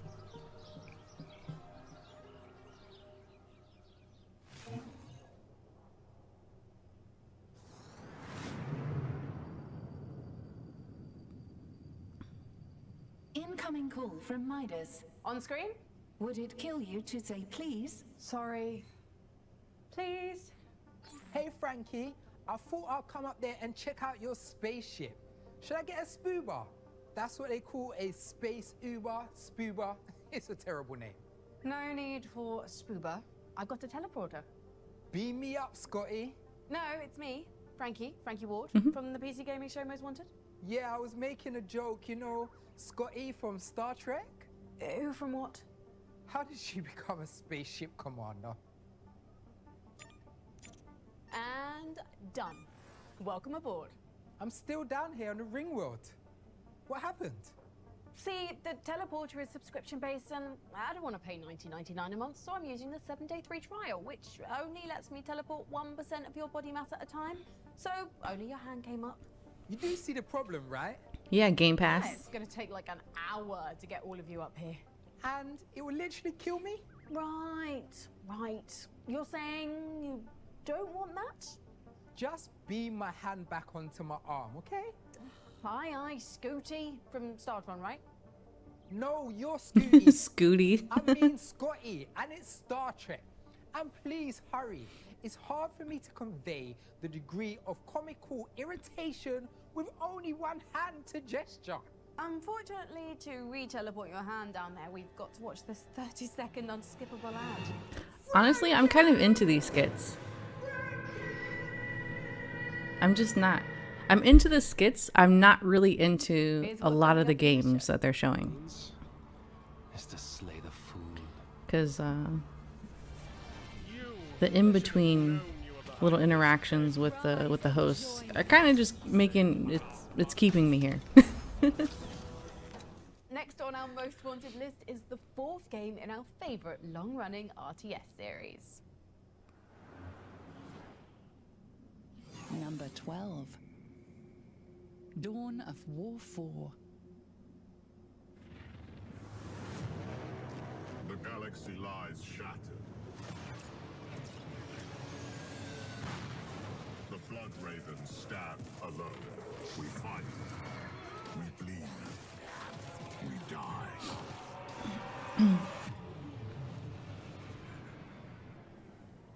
For centuries, we have been sworn to defend Kronos.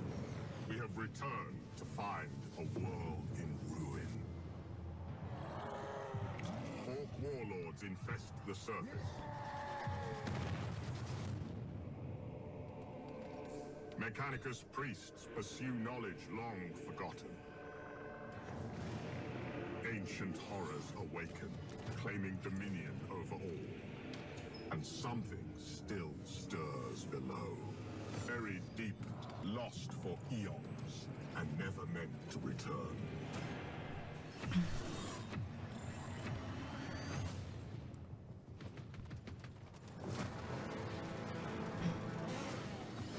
We stand defiant.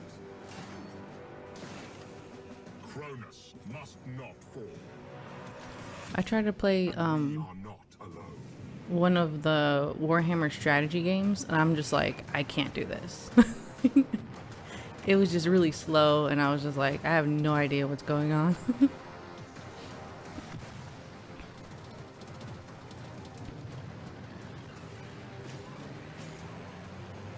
But the bolt gun looks pretty cool.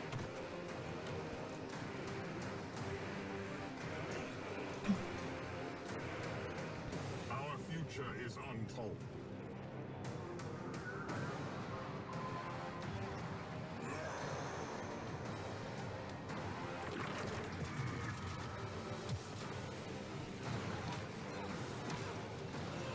Only one thing is certain. I think the strategy game I played was like Total War or Total something. I don't remember what it was.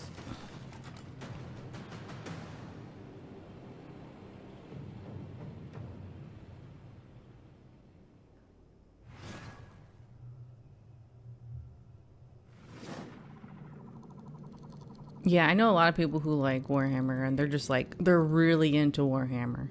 The eye has opened. I've painted the minifigures. That's pretty much is like the extent.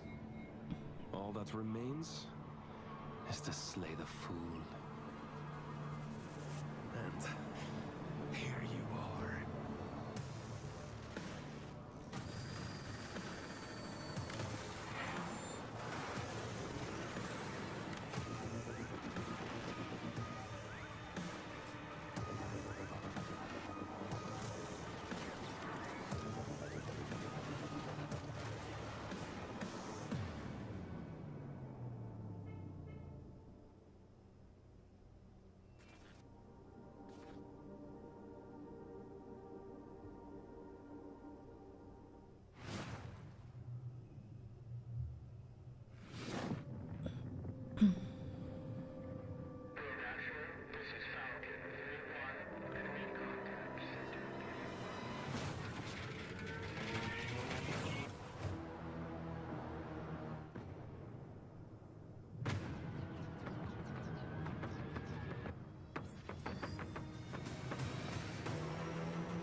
Don't do drugs, kids.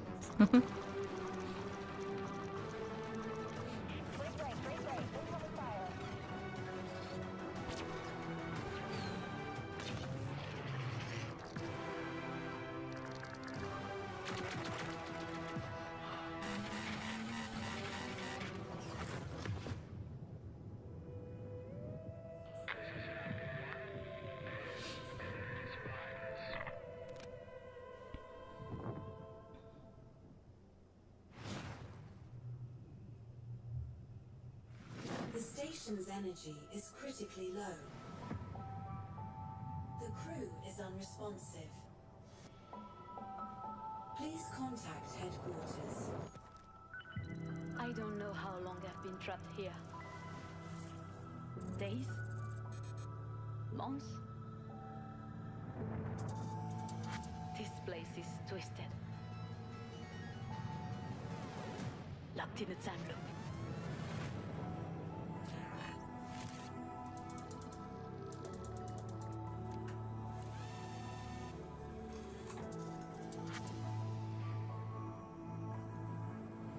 We were meant to find answers.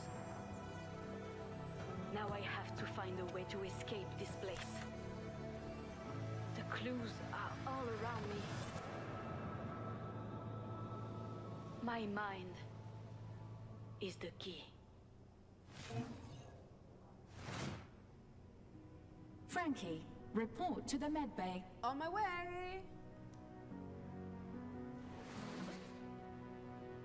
She's not playing anything. Frankie, report to the detention bay. Be there in a second. Frankie, report to the bridge. Just coming.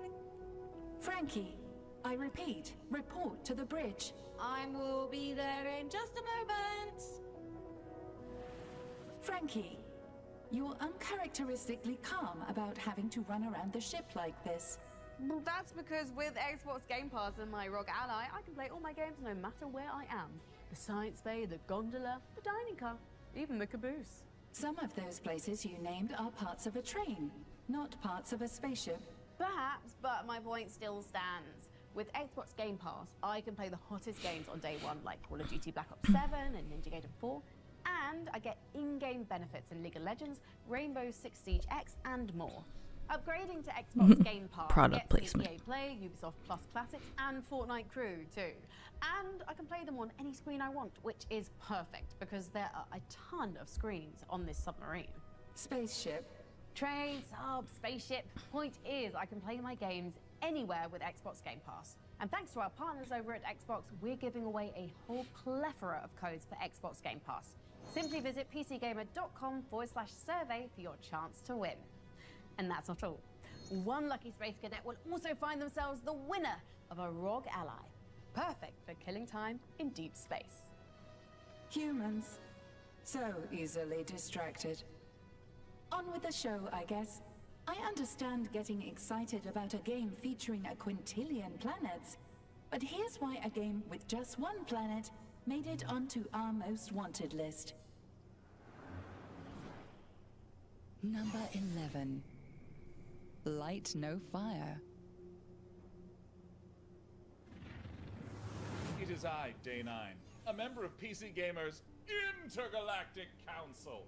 And let me tell you why I'm excited about Light No Fire. The scale is insane.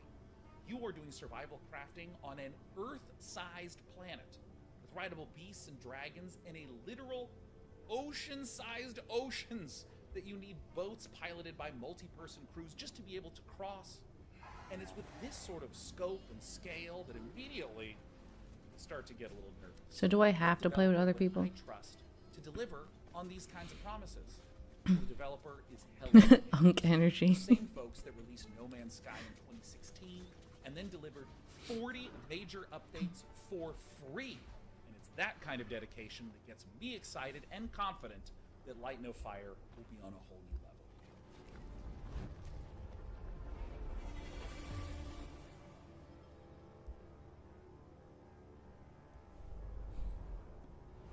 level.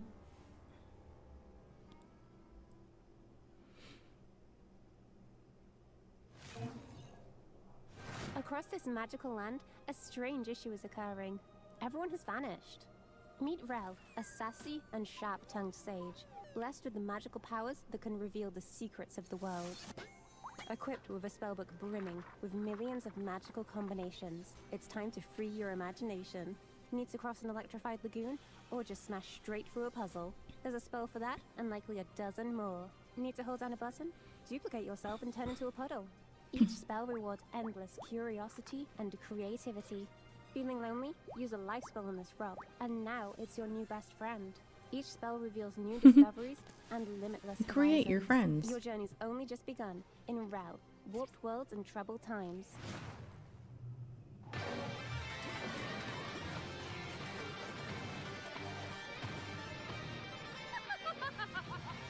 Oh, I'm going to enjoy it. You! I should have known you were behind this chaos in my kingdom. Rise, my little minions. Rise and join me. Become my underlings. Become my servants.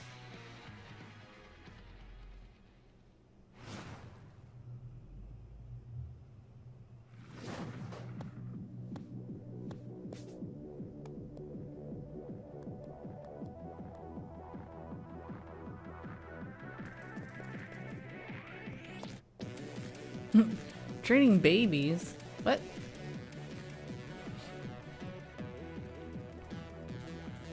Is this how adoption works?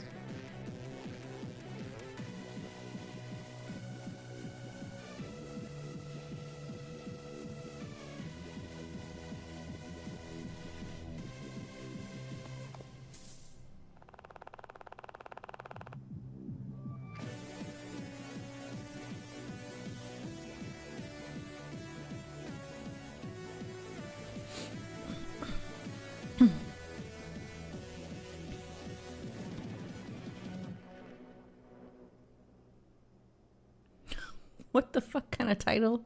As a computer, I've often wondered what the purpose of babies is. Now I know. Me too. To buy low and sell high. You can try your luck on the newborn stock market. The demo for Space Warlord Baby Trading Simulator is out today. Before we get to the top 10 most wanted, here's a trip down memory bank lane.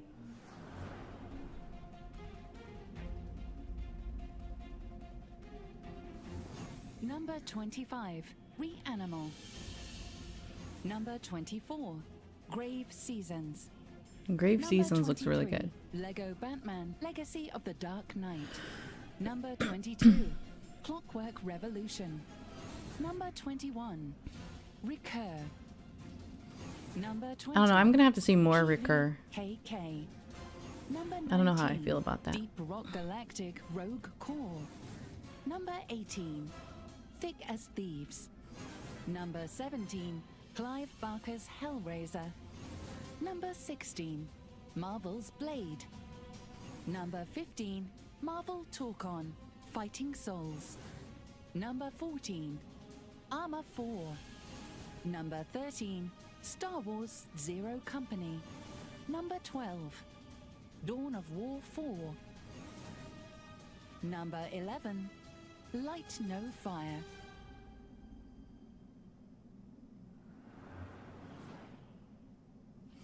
Number 10, Neo 3. ニオ3ゼネラルプロデューサーの安田です。ニオ3プロデューサーの柴田です。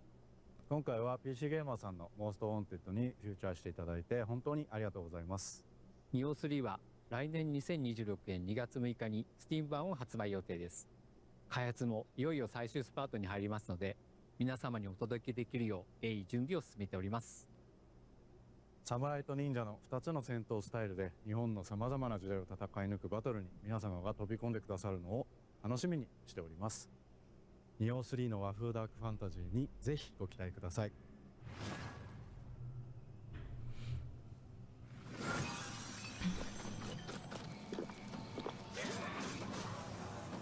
Stabbing the shit out of the guy.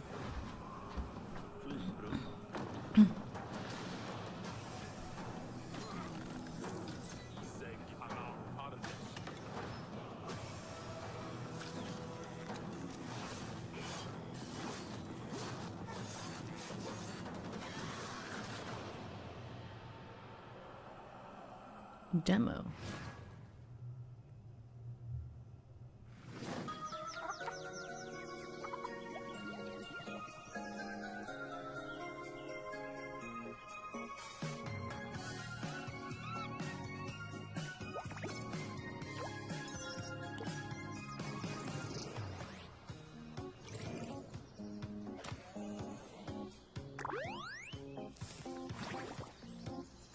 Dang, big watermelon.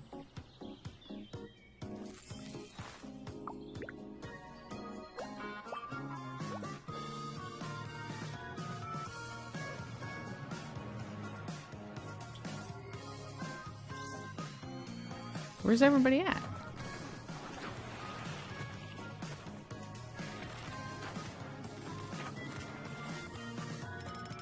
Dang, why am I killing it?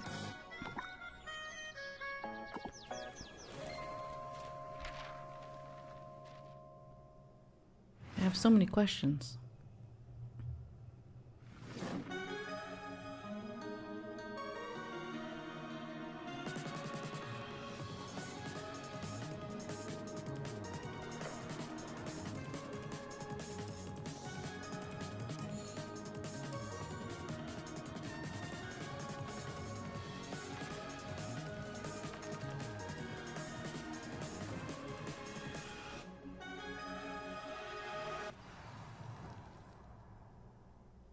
Finally releasing. I've been computing one particular calculation for the last few thousand years, and I can finally confirm that teamwork does, in fact, make the dream work. For more evidence, here's a message from the team behind our next co-op friendly Most Wanted game. Number 9. Big Walk. Hello, my name is Cable, and on behalf of all of us at House and Panic, thank you so much for including Big Walk in this incredible list of most wanted games in 2026. We think Big Walk is shaping up to be something really special. So hang in there just a little bit longer, and we'll see you in Big Walk.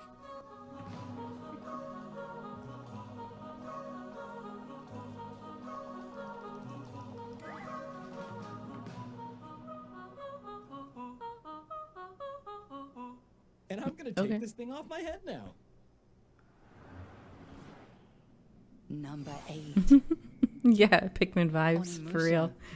Matt's getting triggered over there. He's like, Pikmin! 皆さんこんにちは。オニムシャウェイ・オブ・ザ・ソードプロデューサーの門脇です。今回は PC ゲーミング賞モースト・ウォンテッドタイトルに選出いただき誠にありがとうございます。本作は1600年代の京都を舞台に主人公の宮本武蔵が異形玄魔と戦う剣撃アクションゲームです。こだわりのアクションに加え魅力的なキャラクターたちが登場するストーリーにもご期待ください。来年以降も多くの方にプレイいただける機会を用意できればと考えています。今後とも鬼武者をよろしくお願いいたします。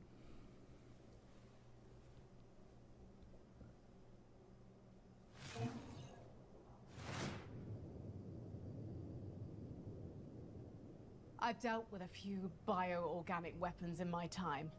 The quadruple-mouthed Blazark of Omnium 4, the Hellbeast of Troll, Eric of Northampton. But even I might run in terror from the monsters in our next game, Resident Evil Requiem. Number 7. Resident Evil Requiem. Hi PC Gaming Show, I'm Andy Wong, Senior Manager of Social Media and Community here at Capcom. Thank you so much for naming Resident Evil Requiem as one of your most wanted games. We are in awe of how passionate the Resident Evil community has been and can't wait for you to meet our new protagonist, Grace Ashcroft.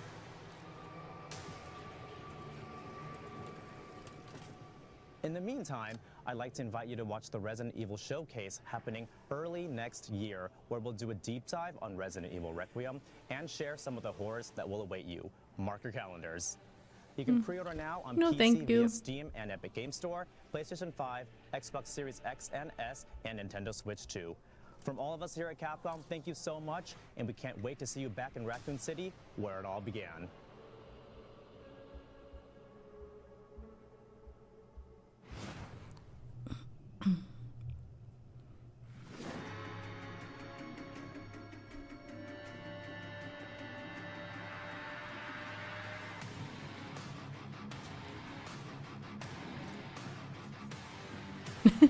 Fuck that rat up.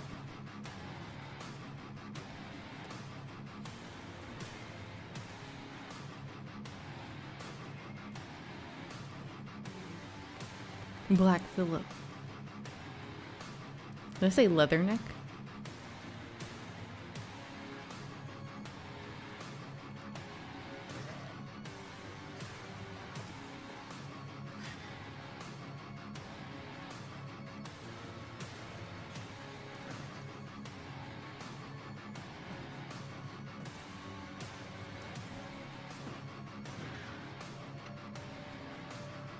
Yeah, leather.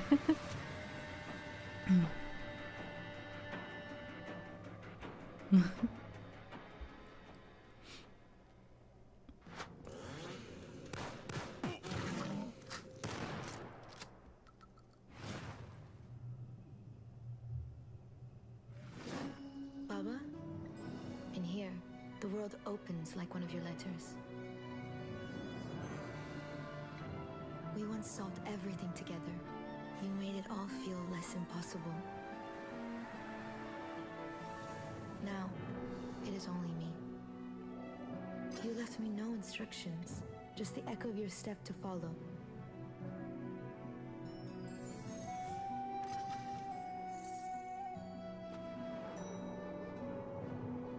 There's a door. Behind it, the silence is almost your voice. Perhaps it holds the answers. Perhaps it holds you. Hold me. If you're a fan of old houses, Easter eggs, and deeply connected universes, this next one's for you. Number 6. Control 2. Fair warning. This is gonna be weirder than usual.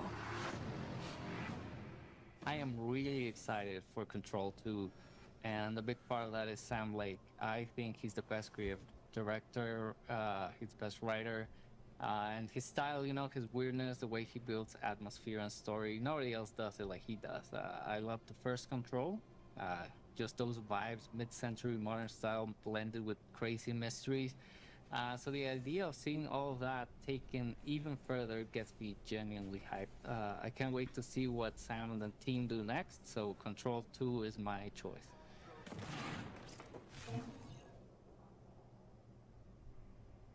Next up on our list is an action thriller from developers Liquid Swords. Dive into a crime-ridden underworld in Samson, where violence pays the Alan rent. Wake. Alan Wake looks interesting.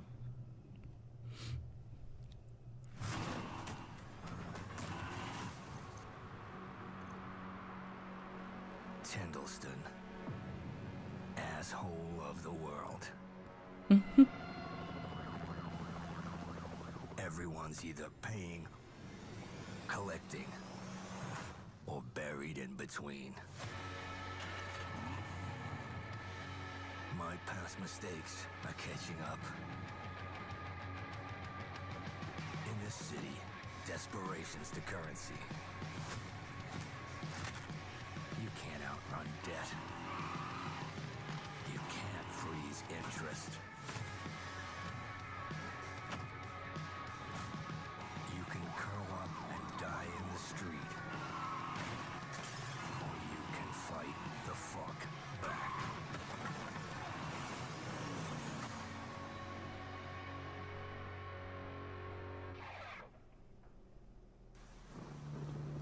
An old soldier's pendant. On the back, faint words are engraved. Elrad, I will return to my family. Elrad, a child spins the pinwheel every day, waiting for you. I keep hoping someone might bring word of thee, or even something you left behind. Father, the wind blew again today. Mother says the wind is you. What? Mother is on crack. What are you talking about? Steps never returned. Their waiting became the wind that circles the hill. Only the pinwheel remembers the love of a family.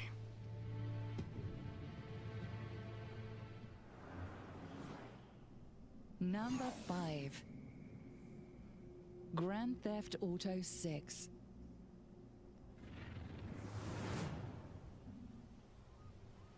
Grand Theft Auto 6. Where to start? It's a game that's been in development for over a decade. Just that fact alone is wild. Hands above your head, now! You stay. But couple that with it being perhaps the most anticipated game or even entertainment product ever, and that's putting a fair amount of pressure on Rockstar. So much so, It's never been coming out. delayed twice now. But 2026 is currently the year of GTA 6. Not on PC. This is really the year. Slightly unannounced. Longer wait for that version. But when it does arrive, it has the potential to change the landscape of gaming for another 10 years or more. Incredible then that we know next to nothing about the game itself. 2 trailers totaling about 4 minutes and around 70 screenshots have shown us a modern day Vice City and a host of characters that our leads, Jason and Lucia, will be interacting with in the biggest and most detailed GTA map Rockstar has ever created. I am so ready to jump into the world and can't wait to see more of it in the lead up to release. Hey, if you got friends, can you hook me up, please?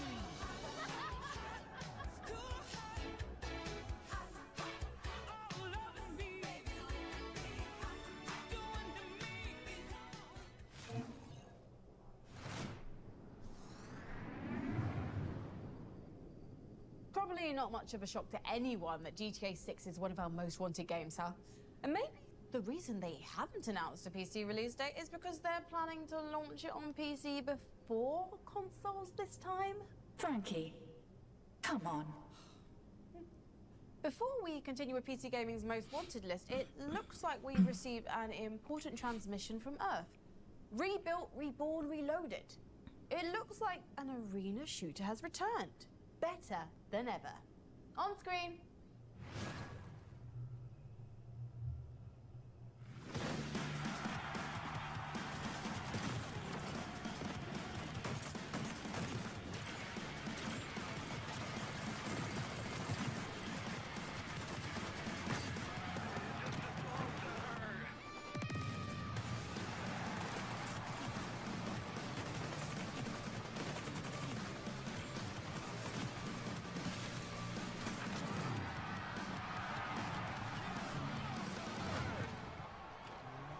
Hey everyone, I'm Josh Watson, Design Director at 1047 Games, and I'm excited to finally announce that Splitgate is back.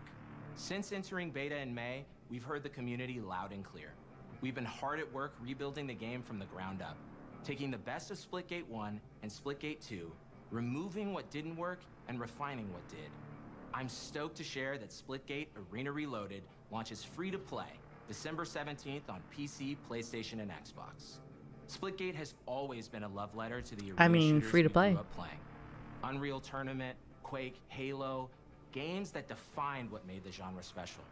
With Arena Reloaded, our goal is to introduce that feeling to a whole new generation. We've done this by streamlining the core experience, deepening progression, and expanding what the game has to offer.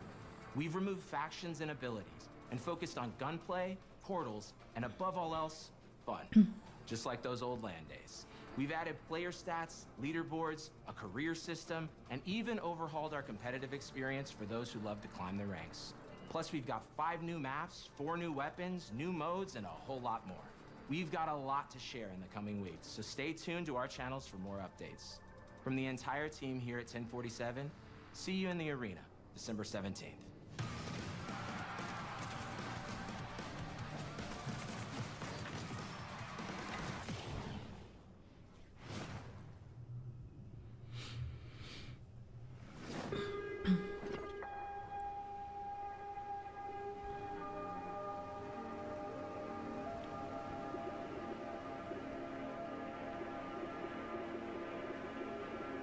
Her.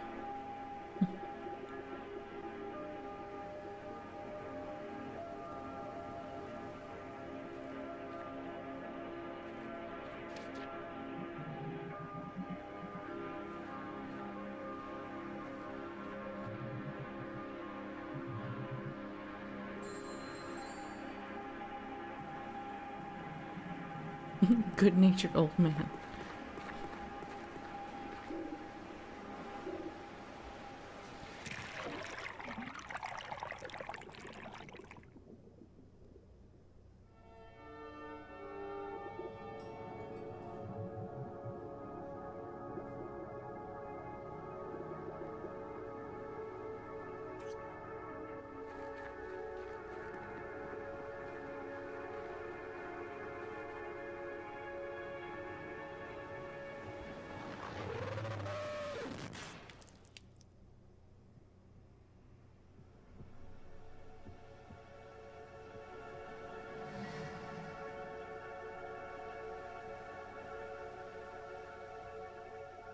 Seems interesting.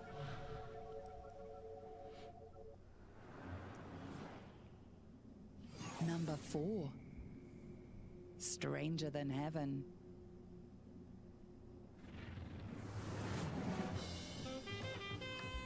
Matt, it's the game you're excited about. Hey, how you doing? Dave Newblood here. We make that there Fallen Aces, so we know a thing or two about gangsters. And let me tell you, this Stranger Than Heaven, oh, baby. The only thing better than Yakuza is Yakuza with goons, if you know what I mean. Anyway, we've seen Sotenbori a lot of different ways, but I don't think we've ever seen it like this. If you know RGG, you know this game's gonna have action. It's gonna have drama. You'll laugh, you'll cry, you'll get a little bit of this, a little bit of that. But at the end of the day, all you'll be able to say, Arigato gozaimasu, ryoga gato. Because RGG, they don't miss. Capiche? Got a name? Hey babe, how do you say gabagool in Japanese? What are you then? Sana. 俺が知りてえや。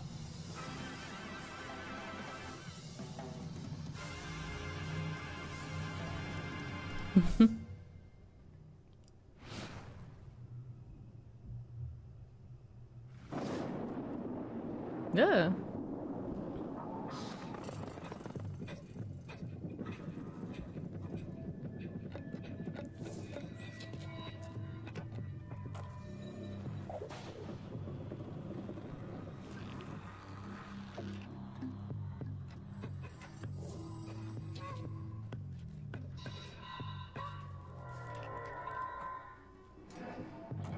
This looks cool.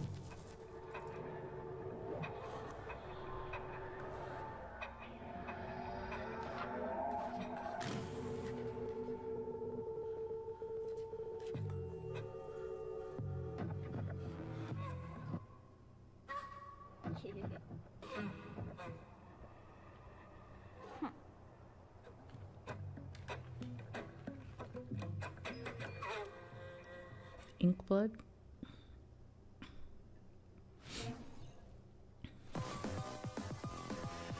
Yeah, it does look like a game I play.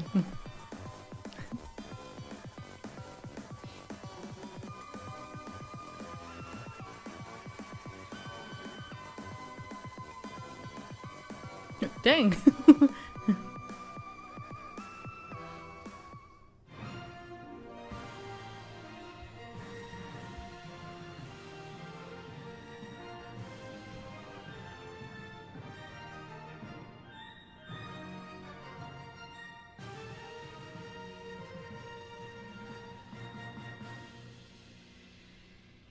No idea what just happened there. There was just like stuff everywhere. And then it was over.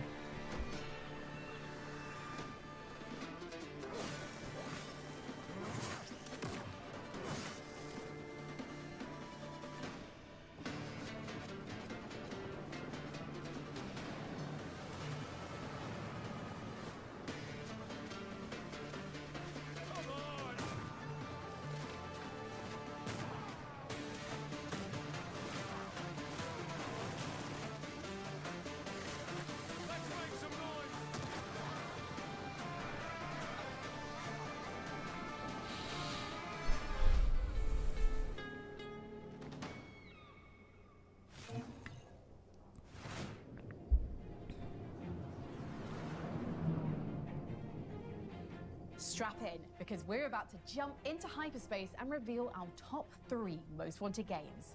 But first, a quick recap of what we've just seen.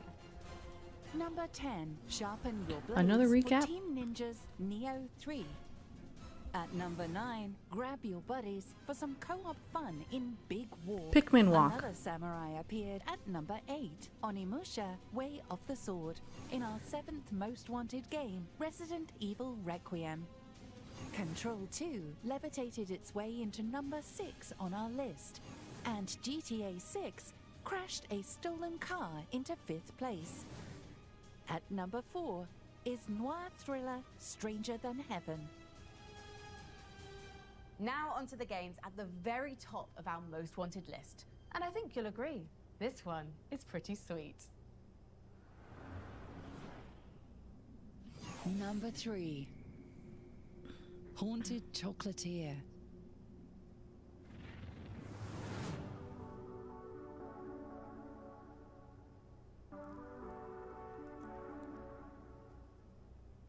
As someone who works in games, I know that good things they come to those who wait. But that doesn't stop me from being so excited and putting the Haunted Chocolatier really high on my most wanted list. The idea that everything that we love about Stardew Valley will be there, but with an added spooky, ghostly, paranormal twist, you could say that it really, really appeals to my horror sensibilities. But, you know, no rush. Kind of. Oh, that's cool. A different game, huh? I Spy with My Little Eye, the #2 game on our most wanted list. And it's a game about the world's greatest spy. Let's open our top secret file on 007 First Light. Number 2. 007 First Light. I'm not loving the odds. No, I've had worse. Well, in that case. Well, what are we waiting for? No sign of 009. We need to inform M. No time. I'm going after him. Make him call off the attack. Are you out of your mind? I'll be careful. He'd bin the phone. Go to the security room, first floor. And you are? Rob Minkley. He's with me. Come on, Moneypenny. If I lose the trail, we'll never know who they're working for. Oi, you lads got a faulty coffee machine? I hope I'm not interrupting anything. You're not. Damien, meet. Bond. James Bond. If 009 slips through our fingers, we're the last line of defense.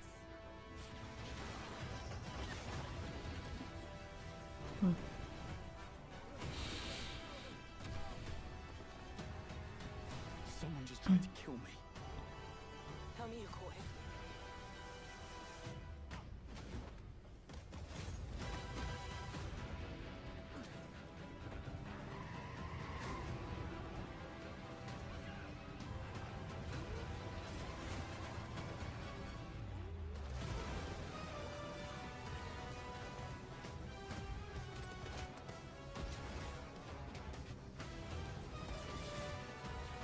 Any sage advice? Play nice. Always.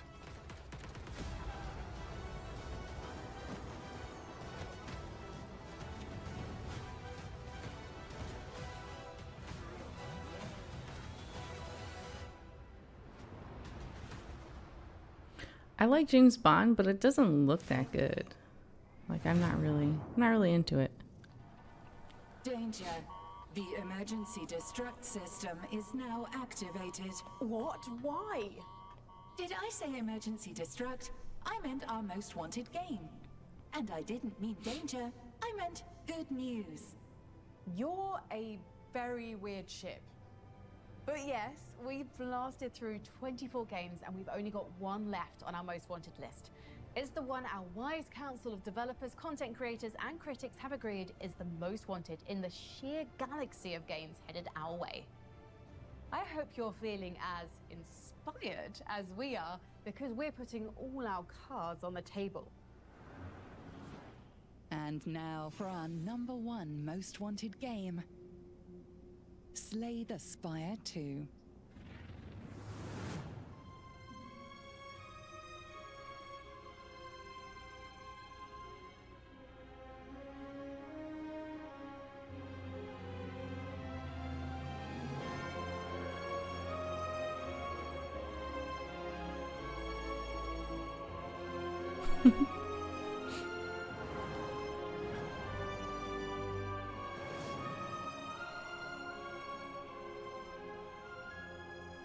Honestly, it's incredibly humbling and awesome that we're #1. I remember a distinct moment when I was walking down the street with my wife when we first started working on Slay the Spire, and I was saying how great it would be if we sold enough copies that quitting my software job wasn't just the worst financial decision in the world. And now here we are, and it's just like mind-blowing. I've definitely thought about what makes Slay the Spire so compelling to people and how I can make it better into Slay the Spire 2. The thing that makes games, and in particular card games, so engaging is that They're a series of discrete, meaningful choices. Usually they're pretty comprehensible, like you're not overwhelmed with just this infinite array of things, and you can say, okay, if I do this, it's gonna have this impact, and if I do this, it's gonna have this impact. And distilling down on that strong, distinct choice that the player can look back on and be like, oh, I messed up here. That's like the key of deck builders and why they work so well. Every choice you make is like hard. That's kind of like the essence, I think, of deck builders, is having every single I don't choice know. be I'm not gonna critical. shit on You deck choose a building card because generally there's some that I actually really enjoy. And so each of those choices I've is never not played difficult. this. You're gonna just I've feel watched like somebody you're just play it, pushing buttons. If and you're new to I'm deck not builders, really we into tend it. to put a lot of tutorials in that detect when you're confused. So we really try to gently guide people into playing the game. But you know, it's okay. I think if the game launches pretty popular, you should be able to have some friends to help you too. One of the big differences between Like there's a Slay the deck Spire 1 and building 2 is that we have game grown our that's team coming out and pretty actually soon scale up so we can called make Death kind of just a Howl, bigger and I'm game really overall. excited to play The art that. is way more polished. There's more animations, more visual effects. There's more characters, more events, more relics, more cards. Returning characters have totally different card pools with new cards as well. In addition, we've tried to expand out some of the play space for what you can do with cards and other things in this game. So you can apply enchantments to your cards to modify them and make them more powerful. Enemies can also mess with your cards in ways they couldn't before. You also have new quest events where you can engage with the event system in a different way than you could in Slay the Spire 1. So lots of little things that I think add up to a much bigger whole.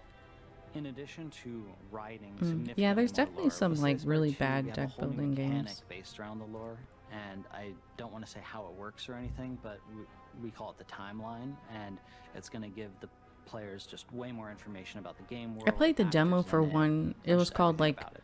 what was it Just called? Like everything Battle is Suit gonna be Aces bigger or than it something was like in that. Slay the Spire 1.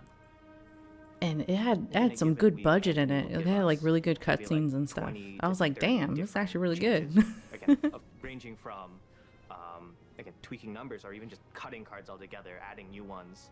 I think over the course of the game, let's say every character has 60 cards. I think they've gone through at least 100, 200 versions, like actually design cards that have been cut or remade over the course of the last, say, 3-4 years. The analogy that I always use for game design, and in particular card game design, is that it's kind of like you're a butcher. You generate like thousands, tens of thousands of different ideas, and then you look at them all, and then you go, these are bad, and you just cut them all away. And this constant culling process. And then the ones you do keep, then you're usually changing all of those and refining them. Very rarely is there just this golden idea you keep from start to finish. Those are incredibly rare. And most of it is like this incredibly destructive process, and that's what I think makes game development so interesting and different than other creative mediums. The Necrobinder is the newest character we revealed information on for Slay the Spire 2, and she's got several different archetypes she can go into. One is built around summoning.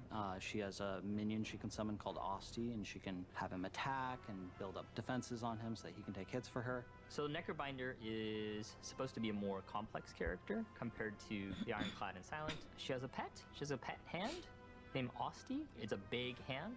Osti gets bigger and bigger the more HP it has, which is very funny. So I highly recommend making Osti huge. Another is she can doom enemies, which has kind of a risk-reward nature. I wonder to if it they because watched the a lot of enemies will Wednesday. Still get to attack you on the turn that they're going to die. She has a souls-based mechanic where she's drawing tons and tons of cards, but it's kind of hard and slow to get going. And she's got also lots of other little archetypes that she can kind of blend into the other ones. And I think she's our most complicated character to play so far, and I think Slay the Spire 1 players will really enjoy her. Hey, Cyber. When we're describing sort of the aesthetic of Slay the Spire and Slay the Spire 2, it really is, I don't know a better way to describe it except grim dark with whimsy in it. Like, you will kind of meet these really horrifying monsters or, like, you know, eldritch horrors in a way, and then you'll also do an event where there's like a goblin there wearing a suit that wants to spin a wheel with you. So I think it's a very unique balance of aesthetics in there that you're trying to, you know, make a serious fantasy world but have some fun with it and have some weirdness injected into it. I'm not sure why, but I feel like our artists really enjoy making cute things or gross things. So there's a lot of oozy things and a lot of cute enemies, and that's okay, you know? I don't think Slay the Spire has to be gothic, blood flying everywhere, ripping hearts out. We are working on a sequel to a game that kind of has an established visual style that people, I think, really attach to. I think players attach to it because this is a game that some people, you know, play for hundreds of hours and they remember it so fondly, and we want to be able to provide them like a recognizable space, but also upgrade it in a way that it does look new, it does look fresh, it does look like a sequel. I definitely had some hesitation with working on a sequel because oftentimes they don't hit as hard, or you're kind of like, why was a sequel made? To me, actually, that made it kind of interesting because trying to figure out new twists that you can do while still keeping kind of the same core formula or keeping the fans happy was actually an interesting question that I was kind of interested to dive into. I'm happy we're launching into early access. For Slay the Spire 1, early access was a huge boon. Like, we constantly pushed out updates, our players loved it. That kind of direct feedback allows us to improve the game at an incredible speed. There are a lot of bosses already, there are a lot of enemies, there are a lot of events, probably more than the first game just on early access launch. Yeah, voted #1 is an honor and a surprise. I feel like Slay the Spire is the chicken noodle soup of video games. Like, it's not exciting. They're just as surprised as we are. Our soup. Slay the Spire 2 launches March 2026, wishlisted now on Steam.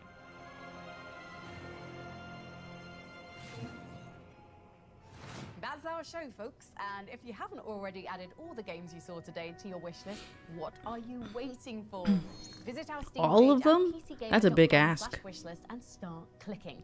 And huge thanks to our partners at Xbox for making our ROG Alley and Game Pass giveaways possible. You can still enter to win by visiting the link on screen. I'm going to head back to Earth at light speed, so I should be getting there just in time for our next PC gaming show in June. See you then. And now, engage. Engage. Are you talking to me? Yeah. Engage. Engage what? There are 943 different systems on this starship. Which would you like me to engage? The deep fryer? The air fresheners? The zero-gravity ping-pong table? Be specific. You know, just engage. Engage the engines or thrusters or whatever. The go fast lever. Whatever makes the ship go boom with the lines coming out the back. The hyperdrive. Yes, that! Engage! Jumping to light speed in 3, 2... Wait, we have a zero-gravity ping-pong table? Can I play with that before we... 1.